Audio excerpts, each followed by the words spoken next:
This conference will now be recorded. Okay, good evening, everybody. Welcome to Wednesday, June 16th meeting of the Monterey Select Board. We're trying out a little bit of a different format today since the emergency order has been lifted. However, the remote participation has been extended by the legislature and the governor. So we're going to try it out. It's just our first shot at this, and I'm assuming that it's going to get better as time goes on. First we'll take attendance. I am here, Stephen Weiss, Chair of the Monterey Select Board. John Weingold, present remotely. Justin Maycook here. Okay. It's nice to be in the same room with everybody, and Melissa's in the same room as well. So let's get started. We're going to start with town administrator items. Item A, shared HR grant announcement, recap of presentation at Lieutenant Governor's award ceremony. Yes, I just wanted to make you all aware that I was asked to speak at the Lieutenant Governor's award presentation for the $75,000 grant that I wrote for the shared HR with New Marlboro, Sheffield, West Stockbridge, and Great Barrington. Went very well. If I can ever get a link to it, I'll send it to you if you want to watch it. Can people hear? Wow. Can you hear Melissa? Over there. Okay. Oh, no, I just put on the Zoom for select board meetings. Just so they think I don't have to actually listen. But Okay, so we're going to continue to item B. That's really great news. Congratulations, Melissa. Send you the revised. it was when I saw people for the first time, they were All right. like, I'm gonna mute you. I said, can I have you? Because it was like, I don't know how they all feel. So, Right. So, folks, kindly mute yourself if you can, just to, thank you. All right. I sent everybody the revised alternative compliance fuel efficient vehicle policy. BRPC made a mistake when they sent us the original one, and this is the one that you need to accept for us to move one step closer to the green communities. What was the mistake? Do you recall? I'd have to go pull the email up. It had something to do with the type of vehicles we had, and that we didn't meet the criteria for. I'd have to look it up. I'm sorry. Okay. But the current one here is going to help us. It's one of the final steps that needs to be done. Okay. So I move acceptance of the revised alternative compliance fuel efficient vehicle policy draft for the Green Communities Grant. On the second. I read it and everything looked good to me. Okay. We've got a second. The public care to comment on it. This is something that Carol Edelman spearheaded when she was on the board. Something that we should have done a long time ago. It's going to provide some grant funds for Monterey, and it's a really great thing for us to do. So, hearing no response from the public. Is this a draft or is this the policy? It's the policy. It's a draft to be accepted tonight. Draft until Correct. Okay. Is the draft or policy going to be put up so that we can read it? It is not, because with the new meeting style of in person, we have the documents here. We only have one computer that we can run in the meeting room at a time. So it's my understanding the draft was actually written by the BRPC by and the Green BRPC. Communities. So we either accept it or we don't accept it. Right. Well, why don't they make a summary of the document so the public knows what we're signing? Just a brief summary. say some of the basics, it's saying that we should have a policy of not idling and buying vehicles that are compliant with being fuel efficient and those types of goals. That's my understanding. There are that we pay attention to the miles per gallon, the MPG ratings for vehicles, and that we commit to purchasing fuel-efficient vehicles, fuel-efficient police cruisers when they become commercially available. That's actually been highlighted by the BRPC, and we actually did agree at a town meeting to do just that. And I would add that it says whenever such vehicles are commercially available and practicable. Right. So it's not going to force us to do anything that is fuel efficient but makes no financial sense. We already bought an electrical police cruiser. We should have probably waited for this grant to come through, and they would have paid for the vehicle, but didn't work out that way. They're rushed. Yeah, it's all the saying is that you're making a commitment to purchase vehicles, so you'd be literally be putting the cart before the horse. Susan? So I just want to say that this sounds awesome, and I think it would be great for us to just if we've signed that to go ahead and put it up somewhere on the website, not so that people can review it to see if it's okay, but to brag on it. I mean, this is a cool thing, and people should know we're doing it and what it involves. So. If there's I'm not sure where it would belong on the website, but it would be great to get it up there. Yeah, I'd also like to get a little blurb in the Monterey News so people know that we're doing that as well. Of course, now I just volunteered to write it, so maybe just. And I'd like to say thank you because I didn't know what the alternative compliance fuel efficient policy draft was for the green community. I know what the green communities grant is, but I was stating that I didn't understand what the policy you were voting on tonight was for. And by you explaining it, I understand it more, and I also agree with it. Great. Yeah, I think it's terrific. And again, I can't wait until we get more efficient trucks as well and other vehicles. All right. Thanks. Good feedback, folks. So I move that we sign. That we approve this vehicle policy, fuel-efficient vehicle policy. It was already seconded. It was already seconded, so I vote yes. I vote yes. I'd like to thank Carol Edelman and Rebecca Wolin for bringing this up years ago, and I vote yes as well. Hi, Steve. You have all the original internal transfers right in front of you, up above. I added one additional one for a bill that came in today for fuel. Do you want to just read them off?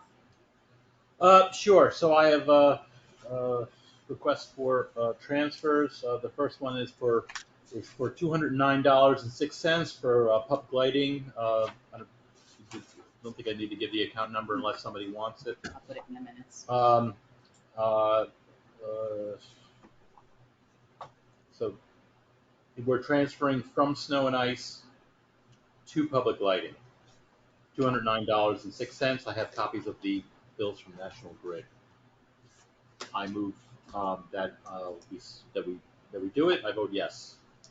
Well, don't we have discussion first?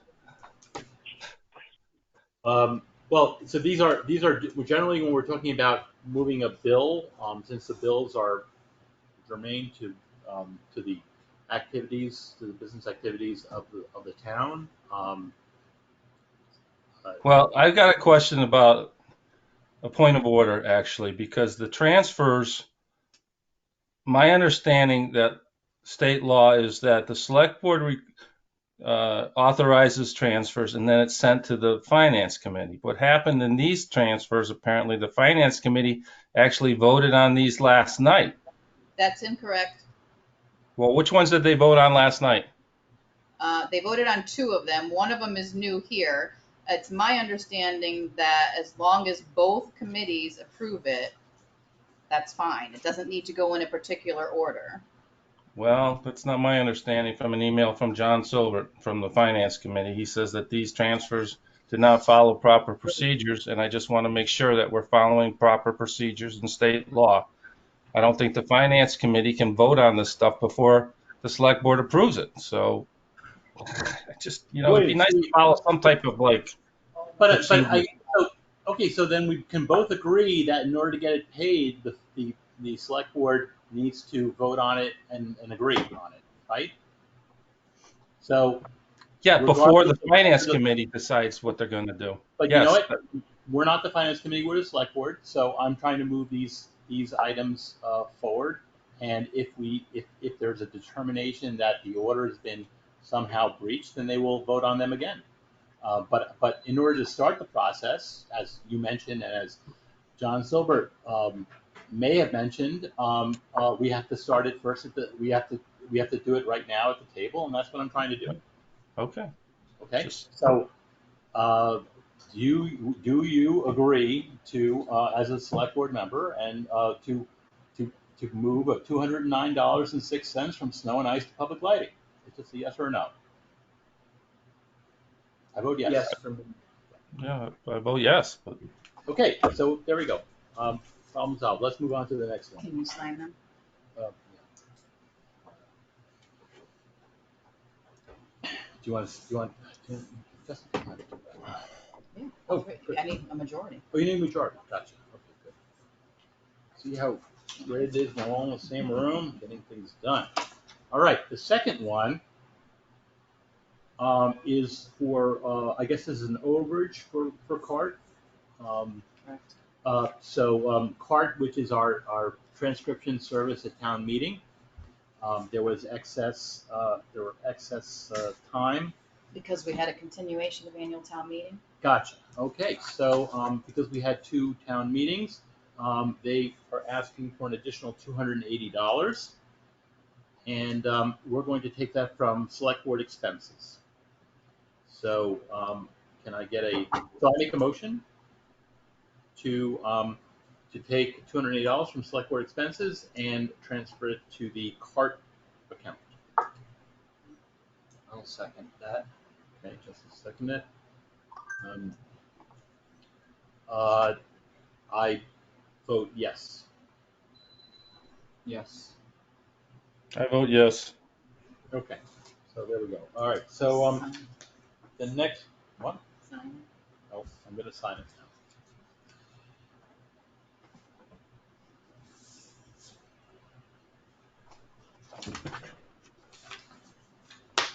Last one is a transfer from snow and ice to fuel, to the fuel account for $938.71. And that I see is to cover a bill from Lipton Energy for diesel. So I move that we transfer $938.71 from snow and ice to the fuel account. Pay for it out of the fuel. Sorry, we pay for it out of the snow and ice account. We transfer it to What's the surplus now in the snow and ice account? Just out of curiosity. Does anyone know? I don't have the report, but I think they were sent to you yesterday, so it should be in that.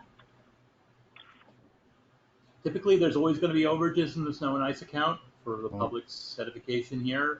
We always put in more because you never know if you're going to have a tough winter or not a tough winter. Okay. Did We level fund it each year. We don't put in more. But No. There's always going to be something left over. That's No, not always. So you didn't actually vote on this one, Steve. oh, you did? Okay, so I vote yes. Yes, for me. Yes. And just an aside on this one to keep in mind during budgeting, Sean and I for the last 2 years have recommended that you increase this by 5,000 because it keeps going over and we keep getting shot down. So you might want to keep it in mind for Wait, upcoming budgeting snow and ice season. keeps on going? No, fuel keeps going Oh, over. fuel. Okay, folks, so it's fuel that keeps on going over. I know we lowered it many years ago when I don't know why. You don't have to discuss it now. I Anyway. just want you to keep it in mind. Okay, All right, something to look forward to. Juneteenth, I had employees ask if we were going to be recognizing it. So the Commonwealth of Massachusetts and many states, but specifically the Commonwealth of Massachusetts, has recognized Juneteenth. And for everybody's edification, if you already know, it celebrates the emancipation of slaves, people who were enslaved in the United States. I think it's way overdue. And what the Commonwealth directive is that it's giving towns the option, or businesses the option to be open or not. I can tell you what I think, but anybody wants to go first? Well, I agree with you, Steve. I think it's a good thing to memorialize and remember. It falling on a Saturday, I think it's pretty typical to recognize those types of holidays on Friday. For the work week people, but we also have some functions in town that are open on Saturdays, like the transfer station and the library. So I guess what I'm saying is I don't know where to go from here. Do we recognize it on Friday, Saturday, both? So we have the option. It's my understanding that we have the option to recognize it on Friday. And in this particular case, if we recognize it on Friday, it's not going to interfere with transfer station operations because they're only going to be open on Saturday.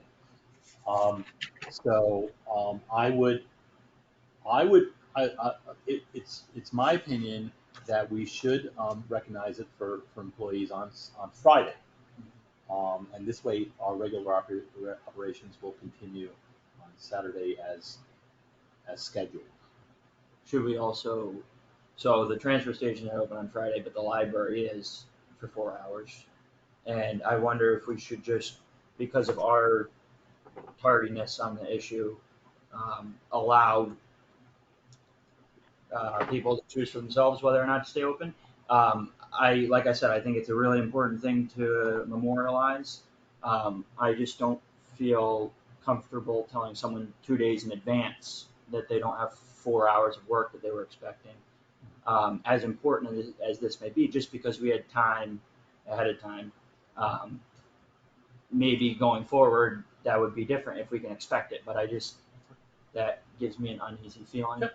Well, the legislature just made a declaration.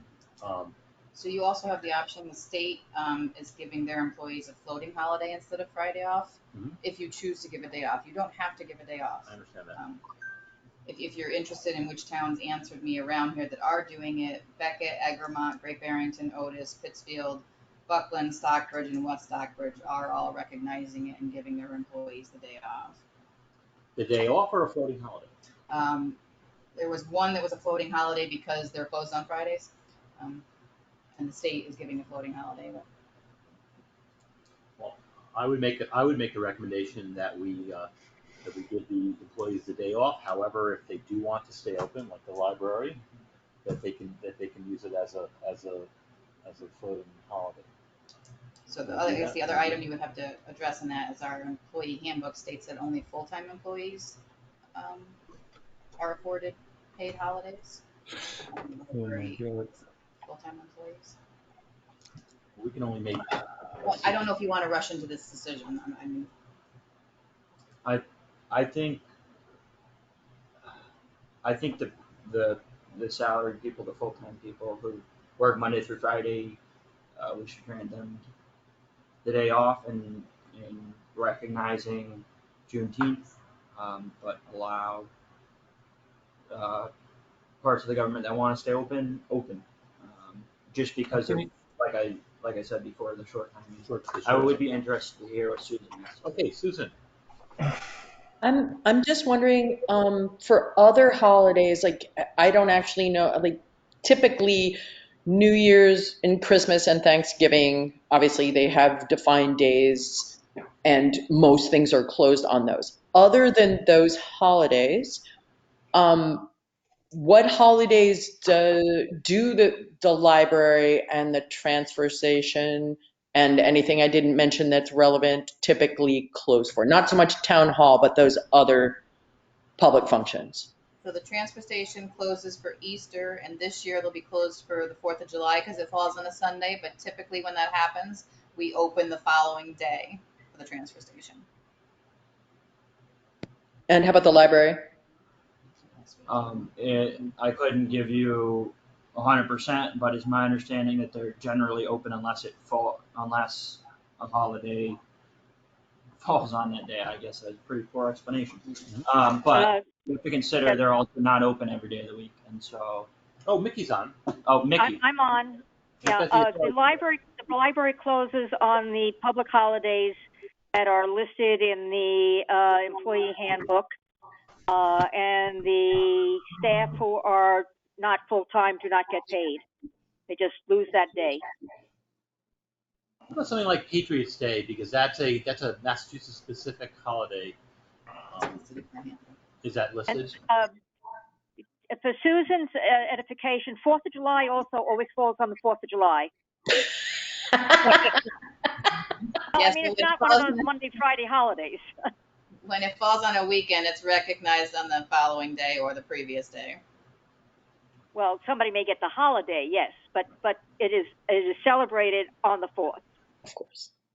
So I would say going forward, let's recognize this as a holiday. I don't know if we'll make this decision tonight in the employee handbook, but I think just given the 2-day notice, there's someone who's slated to show up at the library for 4 hours on Friday, and we're less than 48 hours from that time. And so I think if that person or the library people want to keep it open, actually, I don't.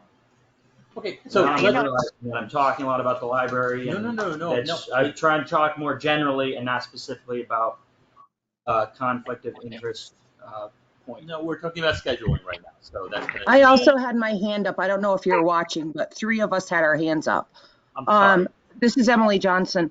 So you don't have to vote on it, correct? So, I mean, given that you only have a couple of days, why don't you just wait until next, and vote on it then? Because then you'll actually have it in your budget. It's already in our budget. How is it already in your budget? Because the staff are paid for a certain amount of hours per year, and those hours would be included already. Okay, so the part-timers are already included on Juneteenth? Part-timers do not get holiday pay. Right, but they have to cover for the full-timers. So they get paid time and a half. If it's closed. No. That's not the way. For police? So I'd like to break this down into 2 motions. Well, we will have police though, won't we? Yes, of course we can have police. And usually we would have. Right. Usually we would have our chief, right? Probably scheduled for Friday, I imagine. And so I think maybe what Emily is saying is we wouldn't have our chief, we would have a part-time person, maybe. Well, that's why if we make it a floating holiday, then the police department would be able to determine how they're going to staff on Friday. It would still be the same thing. You still have to, that's why I'm saying with only 2, a couple days notice, you can vote on it to start it next year. Right. So okay. So your point's been taken. The first motion that I'd like to make is the motion to accept it and put it into the employee handbook. Well, I think you have to, don't you? Along with the other holidays. It's a state holiday. You kind of have to do that. Okay, well, I'm trying to break this down into actionable things. So, I would second that motion. all in favor? Aye. Aye. Yes. John? Yes. Oh, okay. You were laughing. I didn't know. All right. So that's step one. The next step is, I would make a motion that we make it a floating holiday this year. That folks can stay. That we do give the departments with the library the option to stay open, and that the full-time employees can take it as a floating holiday. Again, the Commonwealth of Massachusetts, it took a lot for them to make this declaration, and I'm sure they understand that it's there's not a lot of notice for towns both large and small, but it is I think it's very, very important, and I think that we should do it. And it will, again, the library will have the option to whether or not to stay open or not. I think it's completely unfair to the part-time people. Completely unfair to pay the full-time people floating holiday and the part-timers get nothing. I just don't think that's fair. That has nothing to do with this issue. Well, yeah, it has a lot to do with it, actually. No, it actually No, it actually doesn't. doesn't, because No, it doesn't. you're talking about the nature of the employee deal in Monterey. So we're just talking about right now how we're dealing with one specific issue, and then if we want to have a discussion about the other ones, we can certainly do that. But for right now, that's the policy of the town of Monterey, and so I move that we give the option for floating holiday. I will say I'd be happy to vote for people to have the Saturday of actual 19th off or the 18th, but I'm not. A floating holiday is when they choose when to use it, right? Mhm. I'm not favorable to that idea because I don't think it is. I don't think it's following the importance of what we're memorializing. So you'd like to regulate the so you'd Well, like I to think make it I'd be like happy to everybody say else on the is? 18th, any salaried employees who would typically work on that Friday should be able to take it off and towards the memorialization of the holiday. But if you don't happen to work on the 18th, then it doesn't apply to you. A floating holiday I don't think is really appropriate to memorialize the holiday, because if someone takes off a day in the middle of July or August, I don't know what it has to do with Juneteenth. Okay. So if you're going to make that into a motion, I'll withdraw my motion. Yeah, I just need to think. Would it make sense to motion that? Are we recognizing the 18th or the 19th?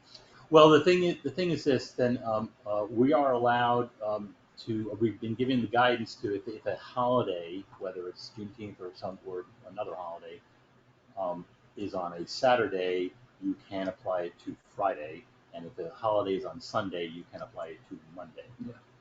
Then I would say I would motion to apply Juneteenth to Friday, June 18th, 2021, and in full-time employees who wish to take off that day, it can be treated like the other holidays in our handbook. What day? The Friday? Friday, June 18th. Right. So I second that, and I vote yes.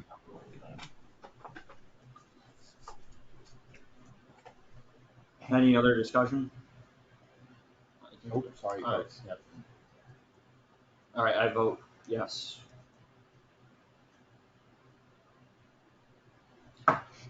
John?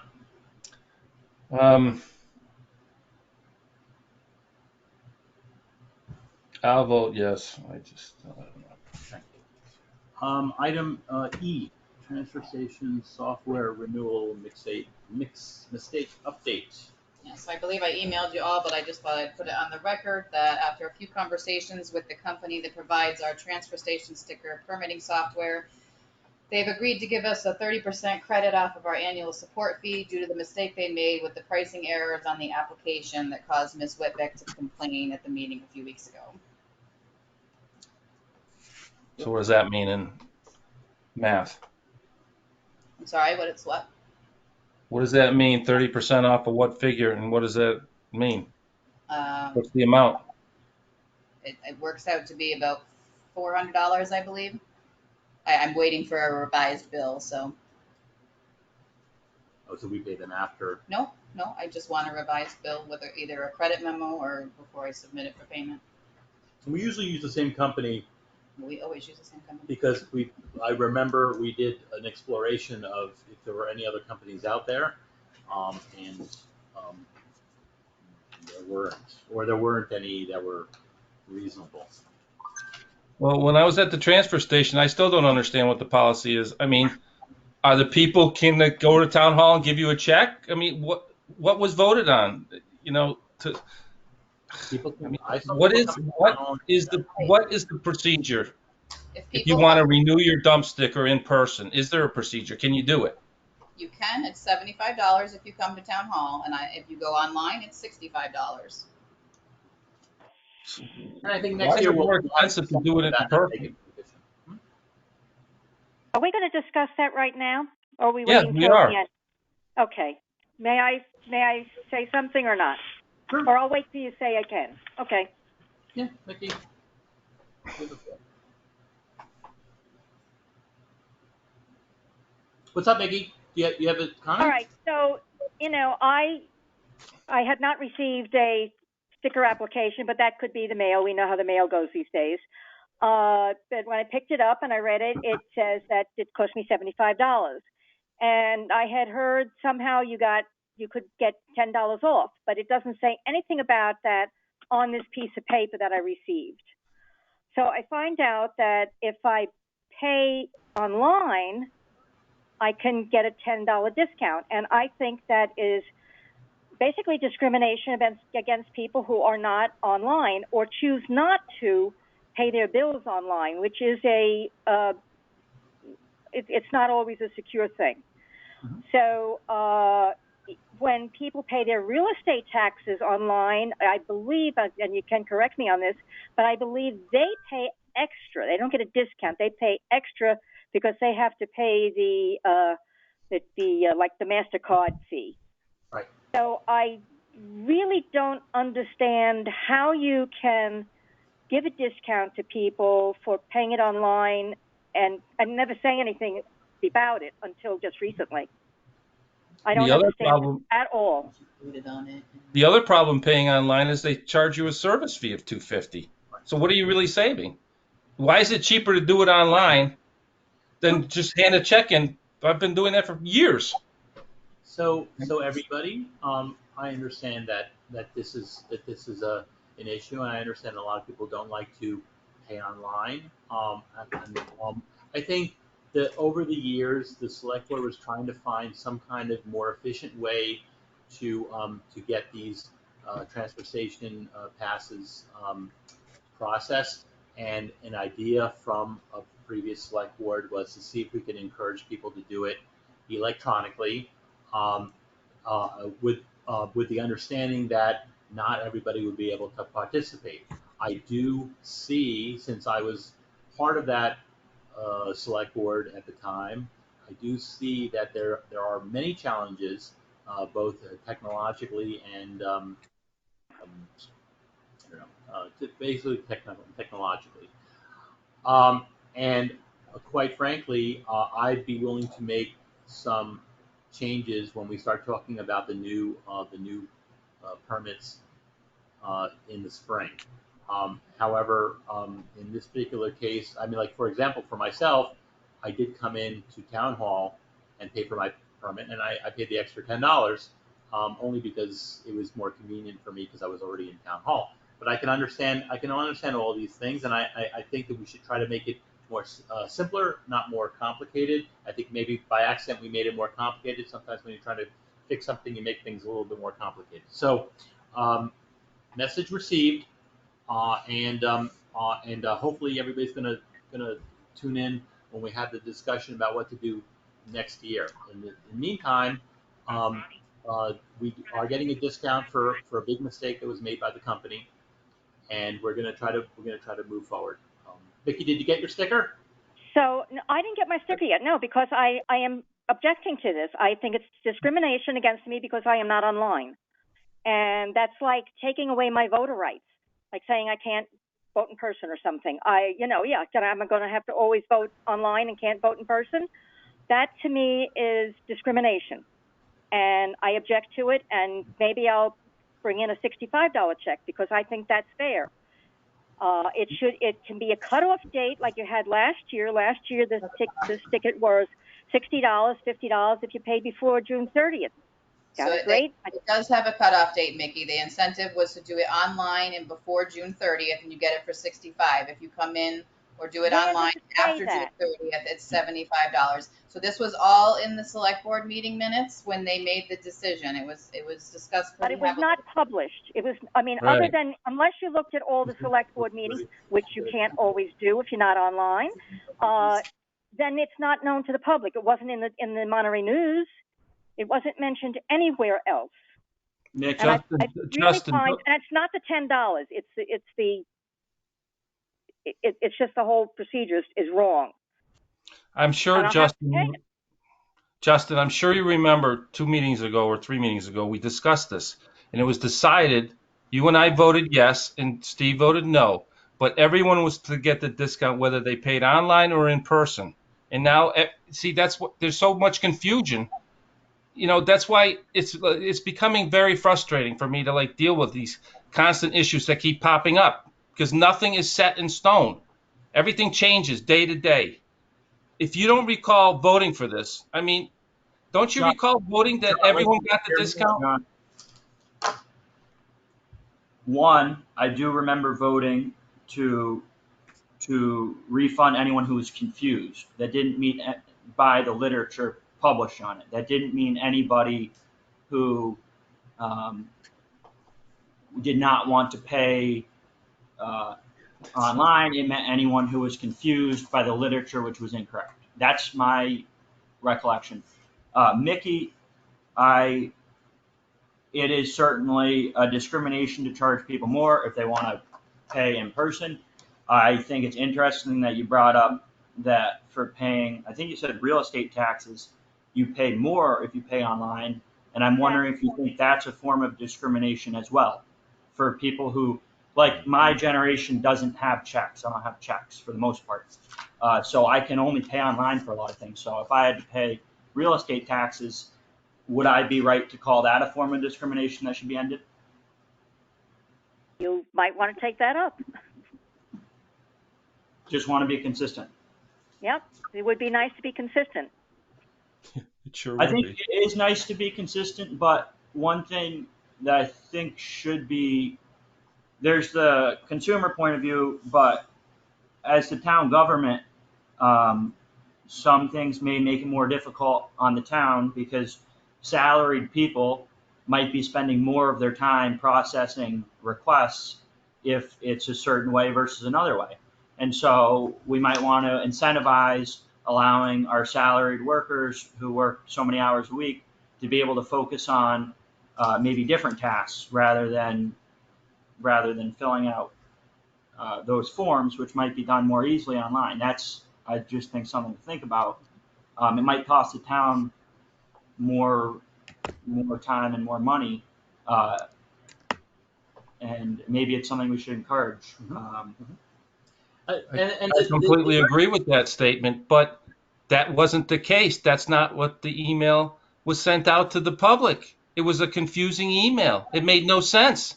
And now we're punishing the people because what? Because we sent out an email that was totally confusing and no one knew what, no one, it didn't say pay online and you get the discount. It didn't say that. Well, It's in frankly, a John, check for $65.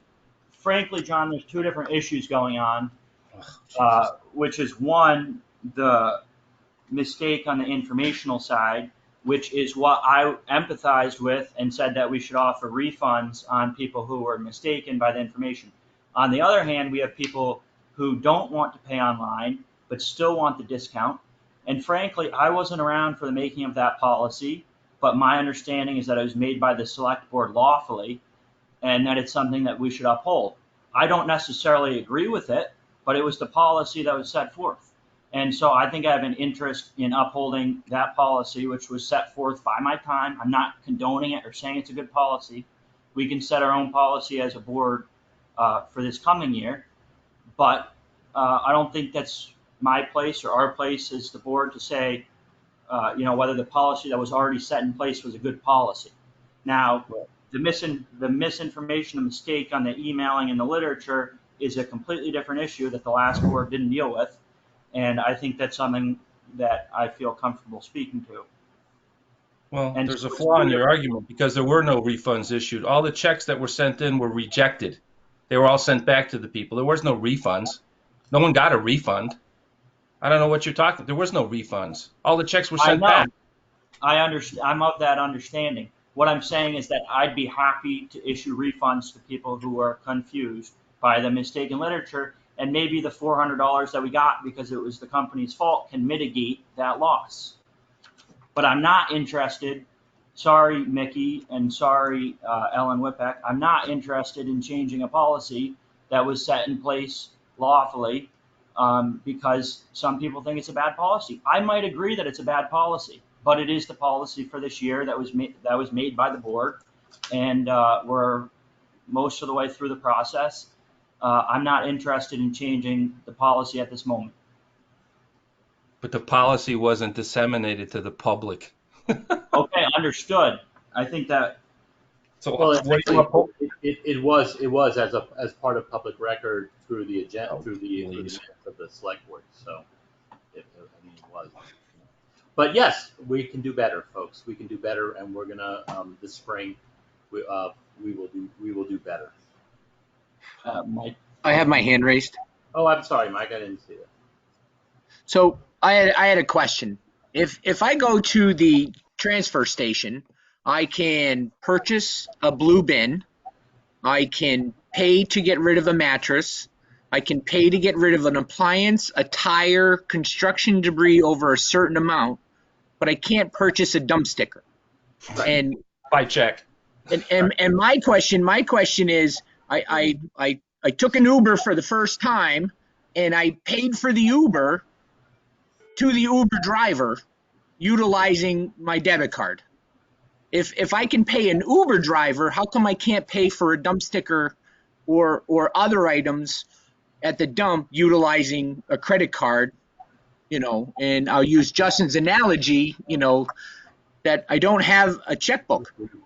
I have a debit card.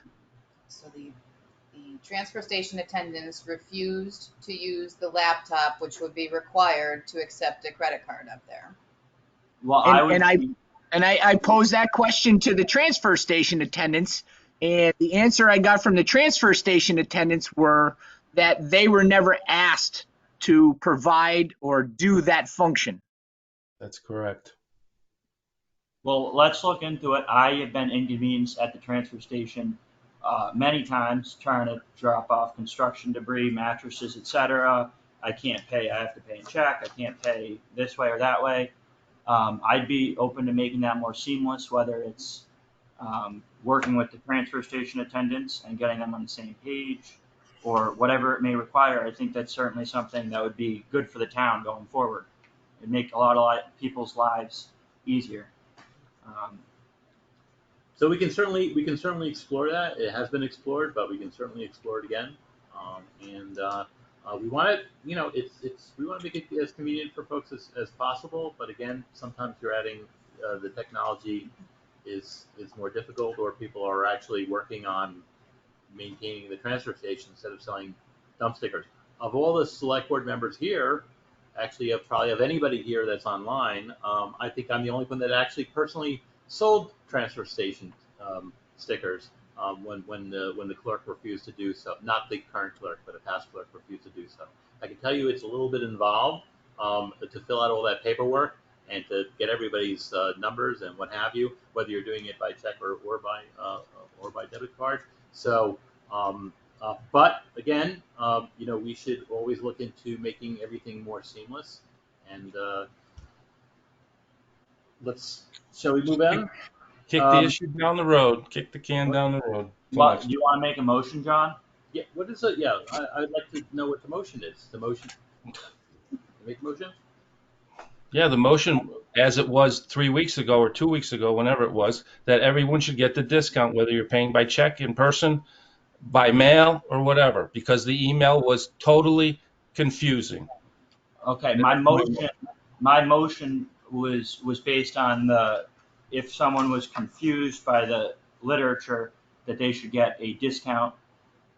If they thought they should pay $65 and they can show proof that they thought they should pay $65 and they're being asked to pay $75, they should only pay $65. I don't think that people who were not confused by the literature and want to pay less because they don't want to pay online should be paying less. as I explained before. So I would be happy to join a motion that gives people a refund if they were confused by the literature and they can show where they were told they could pay less and are being asked to pay more. That's what I thought my original motion was 3 weeks ago, and I'd be happy to do it again. Well, I still don't understand how people get a refund. A lot of people haven't. I haven't renewed. He's making a motion over here, and I Can you understand. act on his motion first? Is Let's his act as motion on gonna be motion. seconded? I second that motion. You're If you were seconding confused, John's? you should get it. No, John's motion was What? first. Let's Is his motion gonna be seconded to give everyone the discount no matter what? Right. No, If you I pay don't. inside So a there's no check or second, what- there's no discussion. Then you go to Justin's motion. I don't agree with it, John, because that part of the grievances that Mickey is talking about and that Ellen was talking about is that they disagree with the policy that was set forth lawfully. And No, it and wasn't. No, it's I- not. that's part of it, right, John? Mickey didn't. It's not. The policy, I don't care about the policy. If you said the policy to the public, yes, then you have an argument. That policy was not conveyed to the public. The email was completely confusing and contradictory. You made the motion, Justin. That if anybody's confused by the policy that we apply the discount, I second that. How are you gonna apply that? And I vote yes. What do you mean? How are we going to apply it, John? So what are you gonna say? How are you gonna apply that? I'm If confused. someone comes to town hall and says, "I saw in the email I was supposed to pay 65, and my check got returned or for paying 65, and I was asked to pay 75, and I like that $10," then I think we should find a way to give them their $10 back and start accepting checks that are 65 from people who thought they were supposed to pay 65. If they're confused on the policy. Is that the practical details you're looking for? All right, so you I give up. voted yes, Justin? I didn't vote yet. Okay. John, is that the practical information you're looking for? All right, Susan, Everyone can be- you want to Susan?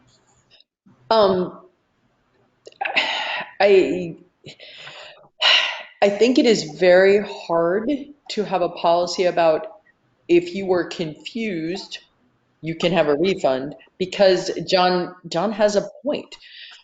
Anybody could come in and say they were confused, whether they had been confused or not. And saying you can have a refund if you were confused, it seems reasonable, but there really isn't a way to ascertain if someone actually was confused.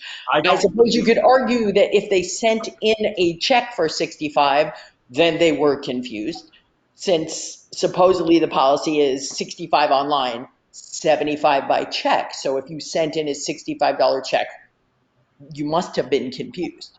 Frankly, Susan, I'm not all that interested in discerning people's inner motives, assuming that they even know what they are. But I think I will trust people, I guess is what I'm saying, to come in and say that they were confused. And if they do, and if there's an ill-intentioned person who swindles $10 off the town, we do have $400 about to mitigate those losses. I think it's fair. And I wouldn't want people who are legitimately confused to get to be punished because we are afraid of people who might abuse the system, I guess. Well said. So have we adopted and voted on a policy? What's Okay. the status of what's going on? So the motion that I made, I think Steve, you voted yes on it. I did. I'll vote yes. What is the motion again before I The vote? motion is that anyone who comes into town hall or sends a communication that they were confused by the literature about the dump sticker fees and thought they were supposed to pay less and are asked to be paying more, that they may pay the lower price. In person. However they pay it. That if they were confused, they pay the lower price. the lower of the price. If somehow they got an email that says they were supposed to pay 48, then they pay 48. Not saying that happened. I'm just saying. Nobody send in $48 checks, please. I'm just saying if they show you, look, this email, Okay. it looks like I'm supposed to say pay 65, then let them pay 65. That's what I'm saying. That's my motion. Okay, yes. Fine. Yes? Okay, yes, all right. Item number 2, special beer. We're not to 2 yet. What? We're on F. Oh, sorry, F. Agenda posting primary location. This is going to be a fun one too.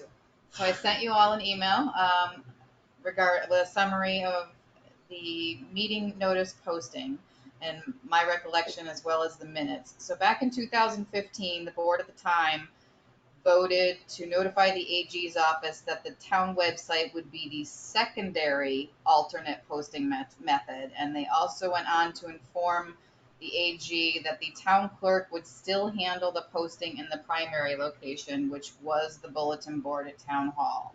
I've spoken to the attorney general. They said that you can correct this if your intention was to have the primary location be the town hall. That would be item 1, or you can leave it as is. They currently have the website listed as the primary location. So this dovetails from I think some of Mickey's comments in the last one, because So I did get several comments from people saying that they do not have internet access and they would like to see the primary location be the town hall, just for you to That's consider. ridiculous.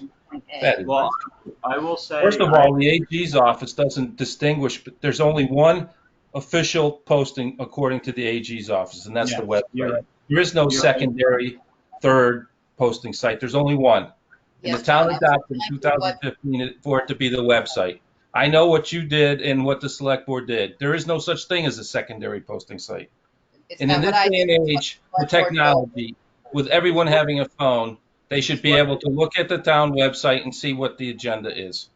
so wait a minute. Post So on it one on the hand, bulletin board. No one's going to go to Yeah. town hall and look at the bulletin so board. we just got off a conversation, John. You're making some extremely good points, but we got off a conversation that people don't have computer access. Oh, People please. don't have computer access, and Most people have phones. what would you do with a phone? I have something that might contribute. Okay. What would you do with a phone? Go on the website and look up the agenda. No So one this- posts the officials. This was introduced to me last week, and I initially thought of it the way many of us, I think, are thinking of it now, as though either everyone has access at the town hall, or most people have much easier access on the internet. However, I got to thinking, and I realized I know some people who don't have a car and they can't drive, and they do have internet. And so I think there's some people in both camps. I'm not going to go into which camp has more, but there's some people who could access a calendar on the town website and cannot get to town hall without requesting a ride from a friend, because they cannot walk very well and they don't have a car. I think those same people who don't have the internet can also go into the library or go to the pavilion if they have their own device, but they can always go in the library when it's open and access the internet. So I think there's, in both cases, a large group of people who could easily view the bulletin, a large group of people who could much more easily view their phone, and then there's a group of people that have a hard time accessing the internet because they don't have it at their house, or they don't have devices, but they could always go to the library when it's open, or one of the other places in town that has Wi-Fi if they have their own device. If they have a car. And, well, yes, if they have a car. There's also people who would have a very hard time viewing the bulletin because they can't get there easily. So I would be in favor of moving it to the website, or focusing on the focusing on moving forward, it being the website, because I think it's a lot more convenient for most people, and it will make it more difficult on some people, but so would making it the bulletin. It already is the website. According to the Attorney General's, our official posting site is the website. Understood. Since 2015. I understood, but we have the ability in this meeting to change it to whatever we want, if it's a publicly viewable place. So I am in favor of keeping it the website, or making it the website, or whatever makes it the website. That's what I want. Me too. Susan? Um, I guess I don't see what the problem is with putting it more than one place. I totally agree that in the age of technology moving forward, I think there are certainly people actually, John, who do not have phone access in their houses, right? Until last year, my cell phone did not work in my house. It does now because of broadband, but prior to that, it did not. That said, it makes sense, I think, to have it on the website. Is there anything that stops us from posting it on the bulletin board too? Nope. I mean, Susan, I is think it that that just difficult to open just meeting put law. it up there also? I think, Susan, we can always try to post in more than one place as much as possible, but the open meeting law is looking for one legal posting place. That way they don't get confused. Oh, it was posted before the 48-hour deadline on Right. here, it wasn't on the other one. So we're just looking for one official one. That's all. That makes Can I make a sense. point of order? What's Yes. that, Mike? Okay, so even though the primary posting site is the website, okay, under the open meeting law, open division, okay, notices must still be posted and still available in or around the clerk's office so that members of the public may view the notices during normal business hours. So even though it's posted on the website, it still has to be posted on the bulletin board. But in order for it to be a certified public meeting, it has to be posted to the website Right. 48 hours before the start of the meeting. So the problem lies that some of the postings are being sent in but not being posted to the website before the 48 hours. Correct. And So that's it's where not, that's where the problem came from. It's still, even though the primary posting site, according to the Attorney General, is the website, it still has to be posted outside of the town hall or within close to the town clerk's office. and as to your point about some things being sent in before 48 hours and not posted before 48 hours, I think we're all on the same page that it must be posted by 48 hours. It doesn't matter whether you send it to the TA or the clerk before that. The open meeting law is only concerned that it was posted, and that is the duty of the person calling the meeting, to my understanding. So is it still Right. listed? But the Mike, duty is say to post it listed to the website, All right, not so on the What's bulletin that? board. Yes, so the two things I need you to decide tonight is if you want to keep it as the website or if you want to make the primary location the bulletin board. Once you've decided that, then we're going to talk about the 48 hours because it's unreasonable right now in Monterey, and I suggest that you make it a minimum of 72 hours, which the AG's office has said we can do because, again, the clerk's schedule, my schedule does not afford the 48 hours. Okay, so let's break them into two different things here, so we can move along over here. So the first one is right now we are using the website as a primary source. So Right. somebody going to make a motion to keep it as a primary source, or no? Not going to make a motion. Just go. No motion is needed. No motion is needed. You're right. All right. Okay. So so moving on to the next one. The 48-hour posting. Now, does the AG give us the ability to Yes. change that to a time that's appropriate for the We can make it more For the strict personnel? if we have schedules that do not meet the 48-hour requirement. But if it's sent in 4 days in advance and it's not posted within 48 hours, for whatever reason, they still can't have the meeting, right? Correct. So I would be happy with just people working with the clerk and the town administrator to make sure that it's 48 hours, and you can't expect something you send in, 49 hours to be up there within the hour. That's what I would. So I'm only suggesting making it longer because unless we give everybody a clear policy, for instance, if people don't know that Terry ended up taking today off when she wasn't scheduled to have tomorrow off, they would be expecting that they could post a meeting 48 hours, but that's changed. So I think we need to have a little more leeway for situations like this, since we have quite the watchdogs, paying attention to this. At the end of the day, though, you and Terry are never responsible, right, for a meeting not being posted Yes. on time. It is Yes. always the person calling the meeting. No. So It's if always the chairman of the boards. Yes, it is. if I leave at 4 o'clock and you send in a meeting at 5 and expect it to be 48 hours, but I don't get it till the next day, it's not posted. It's in not 48 your hours. fault. It's not, It's their fault. but Right. it's not automatic, but it just doesn't become an automatic thing. Somebody's got to, I mean, it's gotta be some kind I of. just mean though that Okay, the so you want responsibility us to just never look- lies on you or Terry. So The you just- responsibility lies on the person calling the meeting. Right. Do it duly in advance. No reasonable person can expect that to send in something 49 hours in advance and it be posted by 48. And maybe the chair should just know that. Because even if they send in something 78 hours in advance and it's not posted 48, they can't have the meeting, period. So maybe we But should they just, have been. but maybe we should just remind everybody of scheduling and that they should check availability for posting in 48 hours and they should take that into consideration. Is that what you're suggesting, Justin? Well, the problem too is that, Terry Walker, the town clerk, has no ability to post any agendas to the town website. So, Yes, we've been over that, and as I suggested in my email, if everybody wants to come in and speak individually about the posting to the website, I'll be happy to go over that all with you. no, well, it's the fact that she has no ability to post it. That's why these things are being delayed. That's not She has correct. no ability to That's post not any correct. agendas. Per the law, town clerks are supposed to be posting the agendas. That is not Not correct. the town administrators. Yes, That is it not is true. correct. That Well, is not correct. Yeah, it is correct. John, do you ever think anything positive happens here in town, or are you just such a negative Nelly that you just want to rip this place apart? Because it's really I don't want to rip anything apart. I want you to start following You've rules never and stepped laws foot in this and building, procedures. John. You have no idea what goes on here.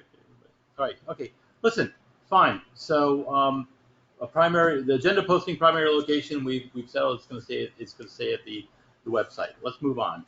Special Okay. event, Oh, we're still on my items. Thank you. Item G, which I'm sure John's gonna love this I one don't too. have a but G on mine. Oh, there it is. Update on posting meeting videos to the website. So our website platform does not support uploading media files. So I just wanted to make everyone aware that they will not be uploaded to the website until I can find another solution. Fair enough. Can you provide us with a I list will of provide you as soon as I can. Can I ask a question? Yeah, Can I ask a question? If instead of a media file being uploaded, can we upload maybe just a link to the recording? It's a link is 1 kilobyte. I will look into that, Michael. I was informed when I asked how to do it that our platform does not support this. So that's why I'm telling you that it's going to be delayed for everybody that's looking for it to be on the website, and I will get back to the board as soon as possible. I think when you give me the link, maybe we can just post that in the interim. I will totally look into that, Justin. When I sent it to them, I they said think it's just platform letters. doesn't support it.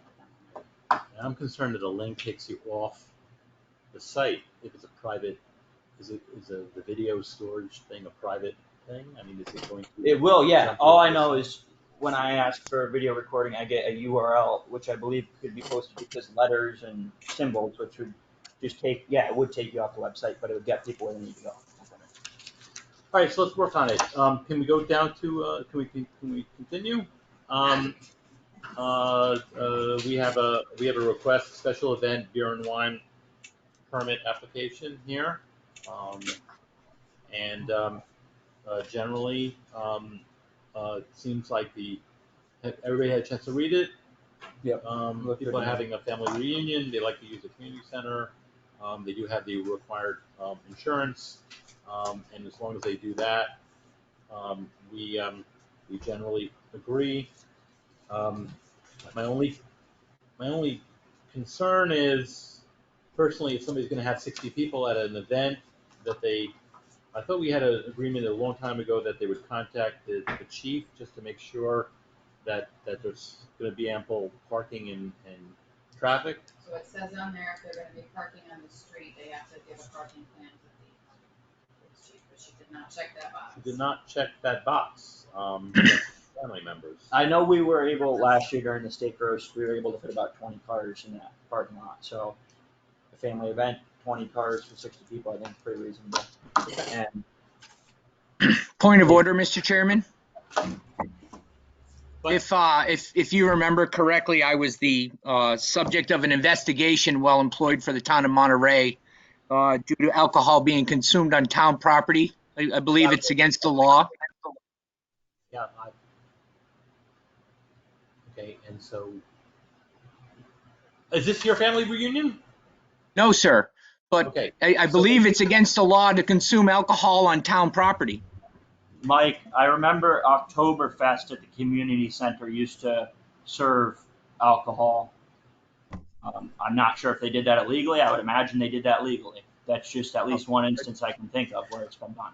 So I understand that, Justin, but as a person who is the subject of an investigation where alcohol was consumed at the town beach and I allegedly allowed it, it was brought up by the select board in a select board meeting that alcohol cannot be consumed on town property.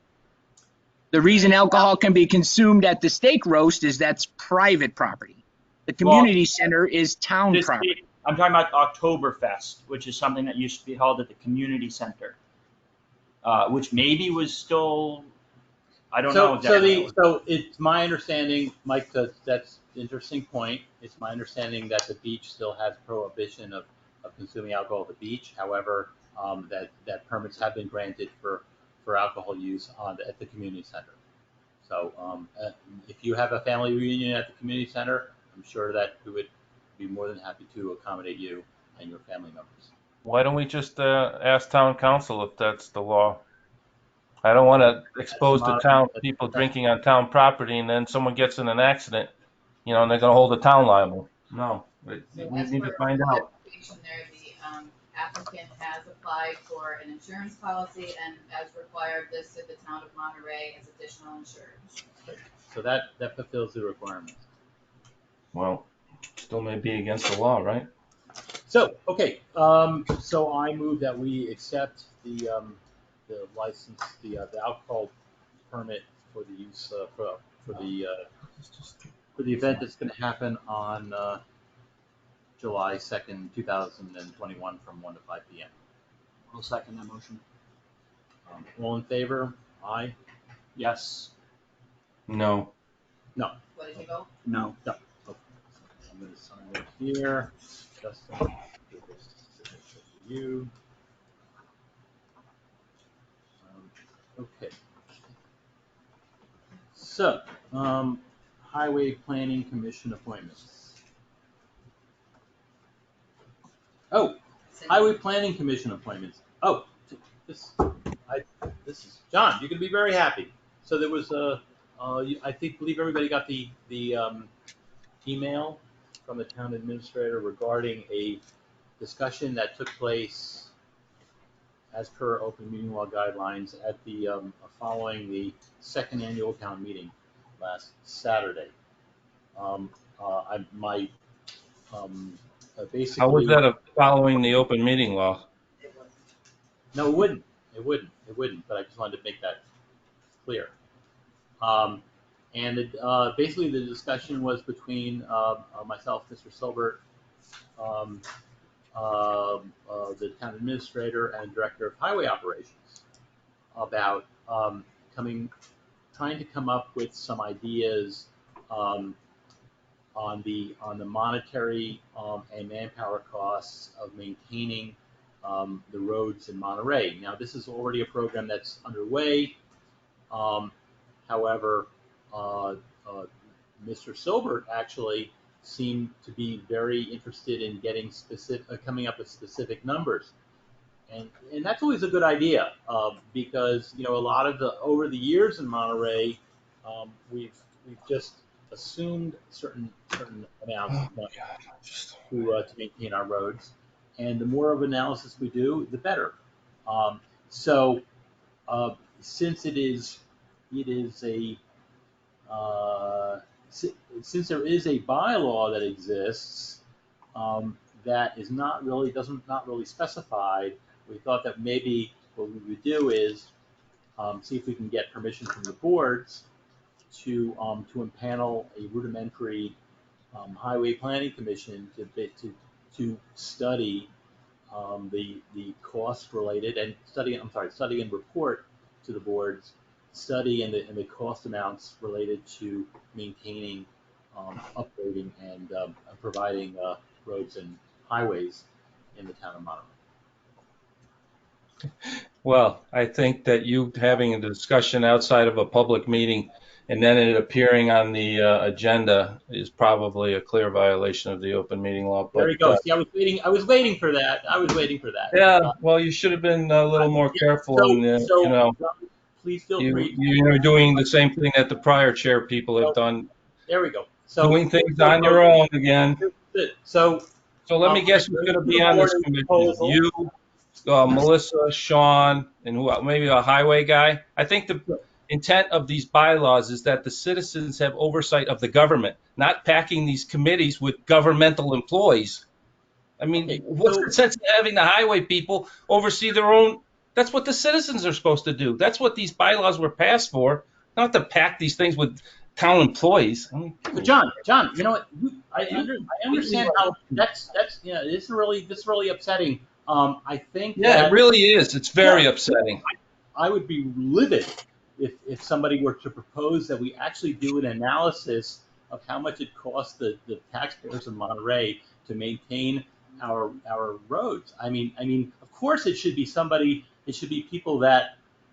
Well, I guess if I had to choose between people that actually pay the bills and know the roads, like the highway administrator, the John Silver from finance, myself, and the director of operations, or just five people that just want to talk about roads, I would think that we'd probably be more efficient in having people from the town who are actually working talking about it. But yeah, again, I could be wrong. It might be fun if maybe we get five random people to shoot the wind shoot the breeze on how long and how much it takes to to maintain a road. The idea here is we want to get the most amount of information possible. No decisions would ever be made in a group setting. The information and why the information would be collated, and we would return it back to the board so the boards can get an understanding of what it takes, both manpower and item costs to do it. It actually brings this town um, into the 21st century. So it is a suggestion. You can knock it down and we can do nothing. Susan. This First of all, I just want to say that it's not clear to me that a member of the select board talking to a member of the finance committee at a public meeting constitutes a violation of anything, and coming up with an idea of something they then put on the agenda for public discussion seems like sound and sensible discussion fodder. Second of all, as I understand what's being proposed, it would be a sort of long range planning for our roads, correct? Well, Is that what you're suggesting, impaneling commission to do some long range planning about how to budget and plan for the maintenance of our road system? Well, I think the discussion that we had, and again, we could certainly all have it as two boards having a discussion. And this was initiated by John Silver, by the way. Yeah, And the, I know. and the idea was let's get some concrete numbers on how let's use Fairview Road for an example. Like how much does it really cost to maintain Fairview Road? Some of it's paved, some of it's not paved. So, but it takes a certain amount of manpower. It puts a certain amount of stress on our equipment. There's if it costs too much, then there's a discussion of what do you do with it?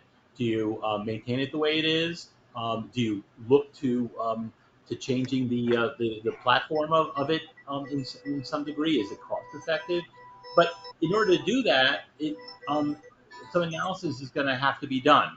And again, John seemed to be very adamant on getting those numbers, and I applaud the fact that he's asking that question, because again, we're all going to pay for it. Let's figure out how much it actually costs. So I couldn't agree more, and I have to completely disagree with Mr. Weingold.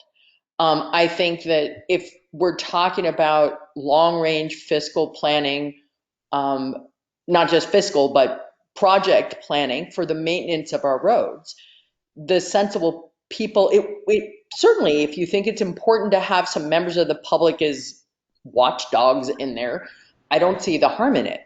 But it makes the most sense that the people most involved in this would be the people most familiar with the roads, the people involved in the finance committee who are involved in fiscal planning, and you come up with some ideas, but they're crafting a plan. They're not committing to that plan. And Mr. Weingold, I don't see how you think that just some random member of the public is going to be better informed or more thoughtful or better prepared or more knowledgeable about what the situation of the roads are. That has to be the people responsible for maintaining the roads have to fundamentally be involved in that process. The way Well, which Mr. we're Cooper, if speaking you with had the state, attended select uh, board meetings last year when I brought this topic up, and Steve Weiss, and I quote, "We don't need a highway commission. We don't need a highway committee." I brought this up last year. All of a sudden, things have changed because they're brought out in public that they're not following the bylaws. So if you had attended some meetings back in 2020, you would know the issue. And I don't agree. These bylaws were enacted for the citizens to oversee their governmental employees. Doesn't matter if they can tell if they're overspending. That's what the whole purpose of these highway commissions is. And we purchased expensive software that was to do highway planning. That software hasn't been used. So, you discuss issues, you attack me, you attack my message, but the message is the same. These things were all discussed last year, and they weren't, Justin. they were just pushed aside. John, We don't your need it. message, We don't need it. We don't need a salary commission. We don't need an annual report. John, your message is contradictory because Yes, I know, Steve. I know. Whatever. I'm just done talking about these issues. And I'm Thank you. proposing that we use the highway commission, that we format the thing that you actually complain is not being done. yeah, but I've got a big problem with the way which we're speaking with disdain about having average people who know nothing on commissions like this. I think if I got anything out of town meeting or the continuation of town meeting, it's that the people want transparency and they want government by the people. And I will not appoint this list of people, not because I dislike any one of them individually or don't think they'd be good on the board, but because I want to see some citizen involvement. And I think the people of Monterey have spoken to that effect. And I cannot stand behind the way which we're speaking with disdain about average citizens who are not involved, who are not a salaried person or on one of the boards or the finance committee. They have a lot to say, and frankly, roads is something almost everyone uses. It's not, in many ways, they won't know the technical sides of it, but it's pretty easy to drive over a road and say, wow, that was really bumpy. I think we should have some citizen involvement. I'm not going to appoint these people tonight. I think the people have spoken to that effect at town meeting, and I don't get behind the rhetoric that average people have nothing to add. No, and I apologize, Justin, if it came across that I'm saying that average people don't have a right to participate in that discussion. The purpose of the discussion that John Silbert initiated was a discussion of the cost benefit ratios of road maintenance in the town of Monterey. And I think there are certainly a place for individuals who are not familiar with that to participate as well. So I did not mean to insinuate that. And again, I do apologize if that's the way it came out. I'm just looking for a way. Just not to belabor this point, but I would agree with Justin. Actually, John was speaking, so can you let me finish? Okay, sorry to interrupt. Right? Okay. So I said I'm just looking for a way to do a proper cost benefit analysis, so that we can get more hard numbers on what it takes to maintain, especially certain roads. And that obviously is going to have a very emotional. People live on, let's use Fairview. Fairview is there's a lot of emotion connected to Fairview. If we're going to first do a cost benefit analysis of it, there's going to be a lot of folks that may take issue with, well, why are you picking on my road? So my interest is only to get as much information to the people who are making the budget as possible, and it's not my intention to freeze out any members of the public. And again, if that's the way it came across, I do. Well, I will offer a piece of advice. I think certainly if you pick one aspect of town and you make decisions and you don't include those people, they will feel left out. And I think something that from the people that I've talked to, that people would like to see more of is just, public hearings and asking for input and putting them on commissions like this. Because I know a person who lives on Fairview Road that is very invested on whether that road ever gets paved or not. And, if it went through the process and it was transparent and he thought the right decisions were making the decisions, even if he didn't agree with them, and same thing with some of the things I'm involved with, I would think, okay, fair, I lost. But if there's not transparency and there's not citizen involvement and there's not public hearings, the trees that were cut down last year are another example. People, I think, get upset and rightfully. So I just want to make sure people are involved throughout the process. That's all. Citizens. There's no intention of freaking the public out. The idea is first to get step one, get as much information as possible. I think we can all agree, right? That we want to get as much information as possible. Step two would certainly be a discussion about it, a discussion about the road. Step three would certainly be public hearings about it. But at least when you have a public hearing, somebody says, well, it doesn't cost anything to fix my road. You can say, well, actually, here are the numbers. But there was no public hearing about the trees last year, and I know people are upset about that. And I know it wasn't required by law, but it still could have been held to my understanding. Okay. And so I just want to make sure going forward, any decisions I'm part of, I would like to allow people to be involved, Gotcha. even if they lose. You know what? Listen, I'd be more than happy not to continue this. This is an idea from Mr. Silbert, but if you feel that it's not transparent enough, then we can certainly. I'd be more than happy to appoint the right group of people next meeting. I just want to see some people on there who are average people, I guess I would say. I would be more than happy to appoint people to Highway Planning Commission. I just not just this list. Very good. Okay, so I'm not going to make any motion then. Let's get to the number 4, the planning board appointment. Can I say something? Or yeah. okay. Oh, sorry, John. Go ahead. I think Mr. Silbert's point on talking to you about this is that he was discussing Sean's job description, and Sean's job description is to the cost benefit analysis is a good thing, but he's supposed to be doing that with the finance committee and that software package that the town invested in. So that's what I think he wasn't saying that he would like to be on a committee that did that, because he's already supposed to be doing that with the finance committee and the software package.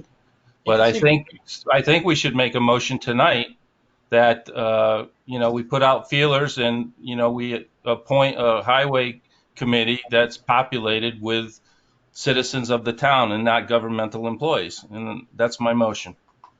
Okay, so I should mention that I was actually there, and so I remember what was said, and we weren't talking about Sean's job. We were actually talking about the cost benefit ratios of dealing with some of Monterey's roads. I don't know what the purpose would be to appoint 5 non-government appointees to a highway commission, but if the board feels compelled to appoint 5 people that if not asked to be on the highway commission to the highway commission. I'm not opposed to there being some government officials on there. I'm just not going to appoint a commission solely of people who are already high up in the government. So, So- what I would suggest to the board, I'm sorry to interrupt, Justin, is why don't we, since the Highway Commission actually does not even have a purpose stated in the bylaw, why don't you come up with a purpose for the Highway Commission first, and then we can talk about appointing people, because there is no actual purpose it just says you have to have a Highway Commission. It doesn't say anything else. So why don't we do that? Why don't we talk at the next meeting? We'll talk about what the Highway Commission will actually do, and then we'll talk about population. Can we continue? Sure. Okay. Planning board appointment, Lauren Berman. I move that I think it's wonderful that somebody is interested in joining the planning board. So therefore, I move that we appoint Lauren Berman to the planning board. We get a second? I second that appointment. All in favor? Yes. John? Yes. Okay, so good. It's unanimous. Item 5, FY22 appointments and reappointments. Okay. This is what we do every year in the town of Monterey. It may seem a little archaic, but we do it nevertheless.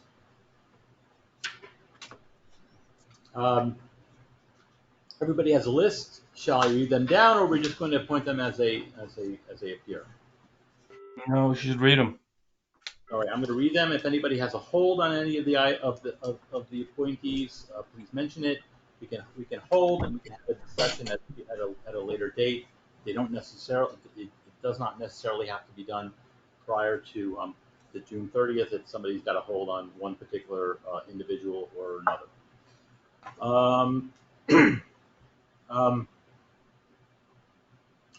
BRPC alternate, 1 year, Nancy Marcus. Election workers, 1 year, Evelyn Valianos. 1 year, Lori Shaw. 1 year, Gary Shaw. 1 year, Steve Coyne. 1 year, Rosemary McAllister. 1 year, Susan, how do you say this, Cooper? Fire inspector, I'm sorry? Oh, I'm sorry. My apologies. Scott, 1 year, Scott Seibel. Well, I have a question. Mrs. McAllister lives in Great Barrington. So do a number of people on this list, Michael. Okay. We're appointing, I don't know, for election workers, maybe we should only consider Monterey people, but there's all kinds of people on this list who do not have Monterey as their residence. I noticed that. I am of the understanding that it's okay to appoint people who Monterey is not their primary residence.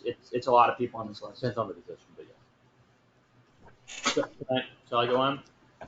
Fire inspector, 1 year, Sean Tryon. Well, I would love to make that a permanent appointment. Doesn't make any sense to me. But anyway, all right. Lake Garfield Working Group, 1 year, Stephen Weiss. Hold. Okay. Hold on the whole organization. Wait, a hold on an organization or on a hold on this dude named Stephen Weiss? I would hold on all of Lake Garfield Working Group. Okay. Well, let me read the people, though, and we'll go back to it. Lake Garfield Working Group, 1 year, Stephen Weiss. 1 year, Greg Carnesi. 1 year, Steve Snyder. 1 year, Alice Burke. 1 year, Mike Germain. Monterey Community Center Committee, 1 year, Lori Shaw. 1 year, Mary Maycook. 1 year, Christine Goldfinger. Oops, sorry, we continue. 1 year, Wendy Jensen. 1 year, Elaine Lynch. 1 year, Kyle Pierce. 1 year, Roz Halberstetter. Not pronouncing it right, sorry. 1 year, Wendy Germain. 1 year, Joanne Bell. 1 year, Doug McTavish. 1 year, Libby Wolf. 1 year, Susan Kane. 1 year, Doreen Beller. Monterey Community Center Committee alternate. 1 year, Dennis Lynch. Records Access Officer, 1 year, Melissa No. Hold. I'm sorry, was that a hold? Yes, it is. All right, I'm sorry. Sound like that gas. The next one is Records Liaison Officer for Select Board, 1 year, Melissa No. Hold. One town accountant, 1 year Lisa Kelly. Town clerk, 1 year Terry Walker. Town council, 1 year Jeremiah Pollard Esquire. Hold. Treasurer, 1 year Sarah Hunter. Veteran Service Officer, 1 year Julio Rodriguez. Veterans Agent, 1 year Lori Hills. Next are appointments for 2 years. Inspector of Buildings, Building Commissioner and Code Enforcement, 2 years, Donald Tirico. Regional Hazard Mitigation Team, 2 years, Garrett Bacchus. Sanitary Inspector, 2 years, James, how do you pronounce his last name? Willis. Okay, sorry, James. 1 year, 2 years, Veterans Memorial Committee, Frank D'Amato. Is Frank, what's the reference?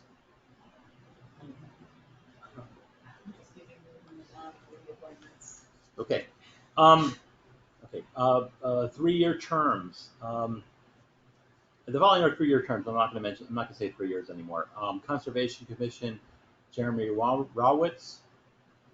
Council on Aging, Ruth Shumpany. Council on Aging, Kyle Pierce. Council on Aging, Rosalind Haberstatter. Council on Aging, Norma Champney. Council on Aging, Eileen Marcus. Emergency Management Director, Garrett Bacchus. Actually, didn't we appoint Emergency Management Director as Sean Tryon? Sean's a deputy. Okay. Fence viewer, Peter Brown. Harbor Master, Lake Garfield and Lake Buell, Garrett Bacchus. Hold. Okay. Cultural Council, Carol Claren. Cultural Council, Wendy Germain. Registrar of Voters, Rebecca Wallen. Hold. Scott Steibel. Registrar of Voters, Katrina Fitzpatrick. Hold. Hold. When we have vacant positions to be filled, we have a whole mess of them. Does the board want me to read the vacant positions, or shall we just talk about? Well, we wouldn't have any holds on it, would we? No, you wouldn't have any holds on them. So. No, but did anyone else get an email from Barbara Swan about appointments to the Historical Commission? Because I did. Yeah, so I think it was sent to the board. Well, I think we should put those names in.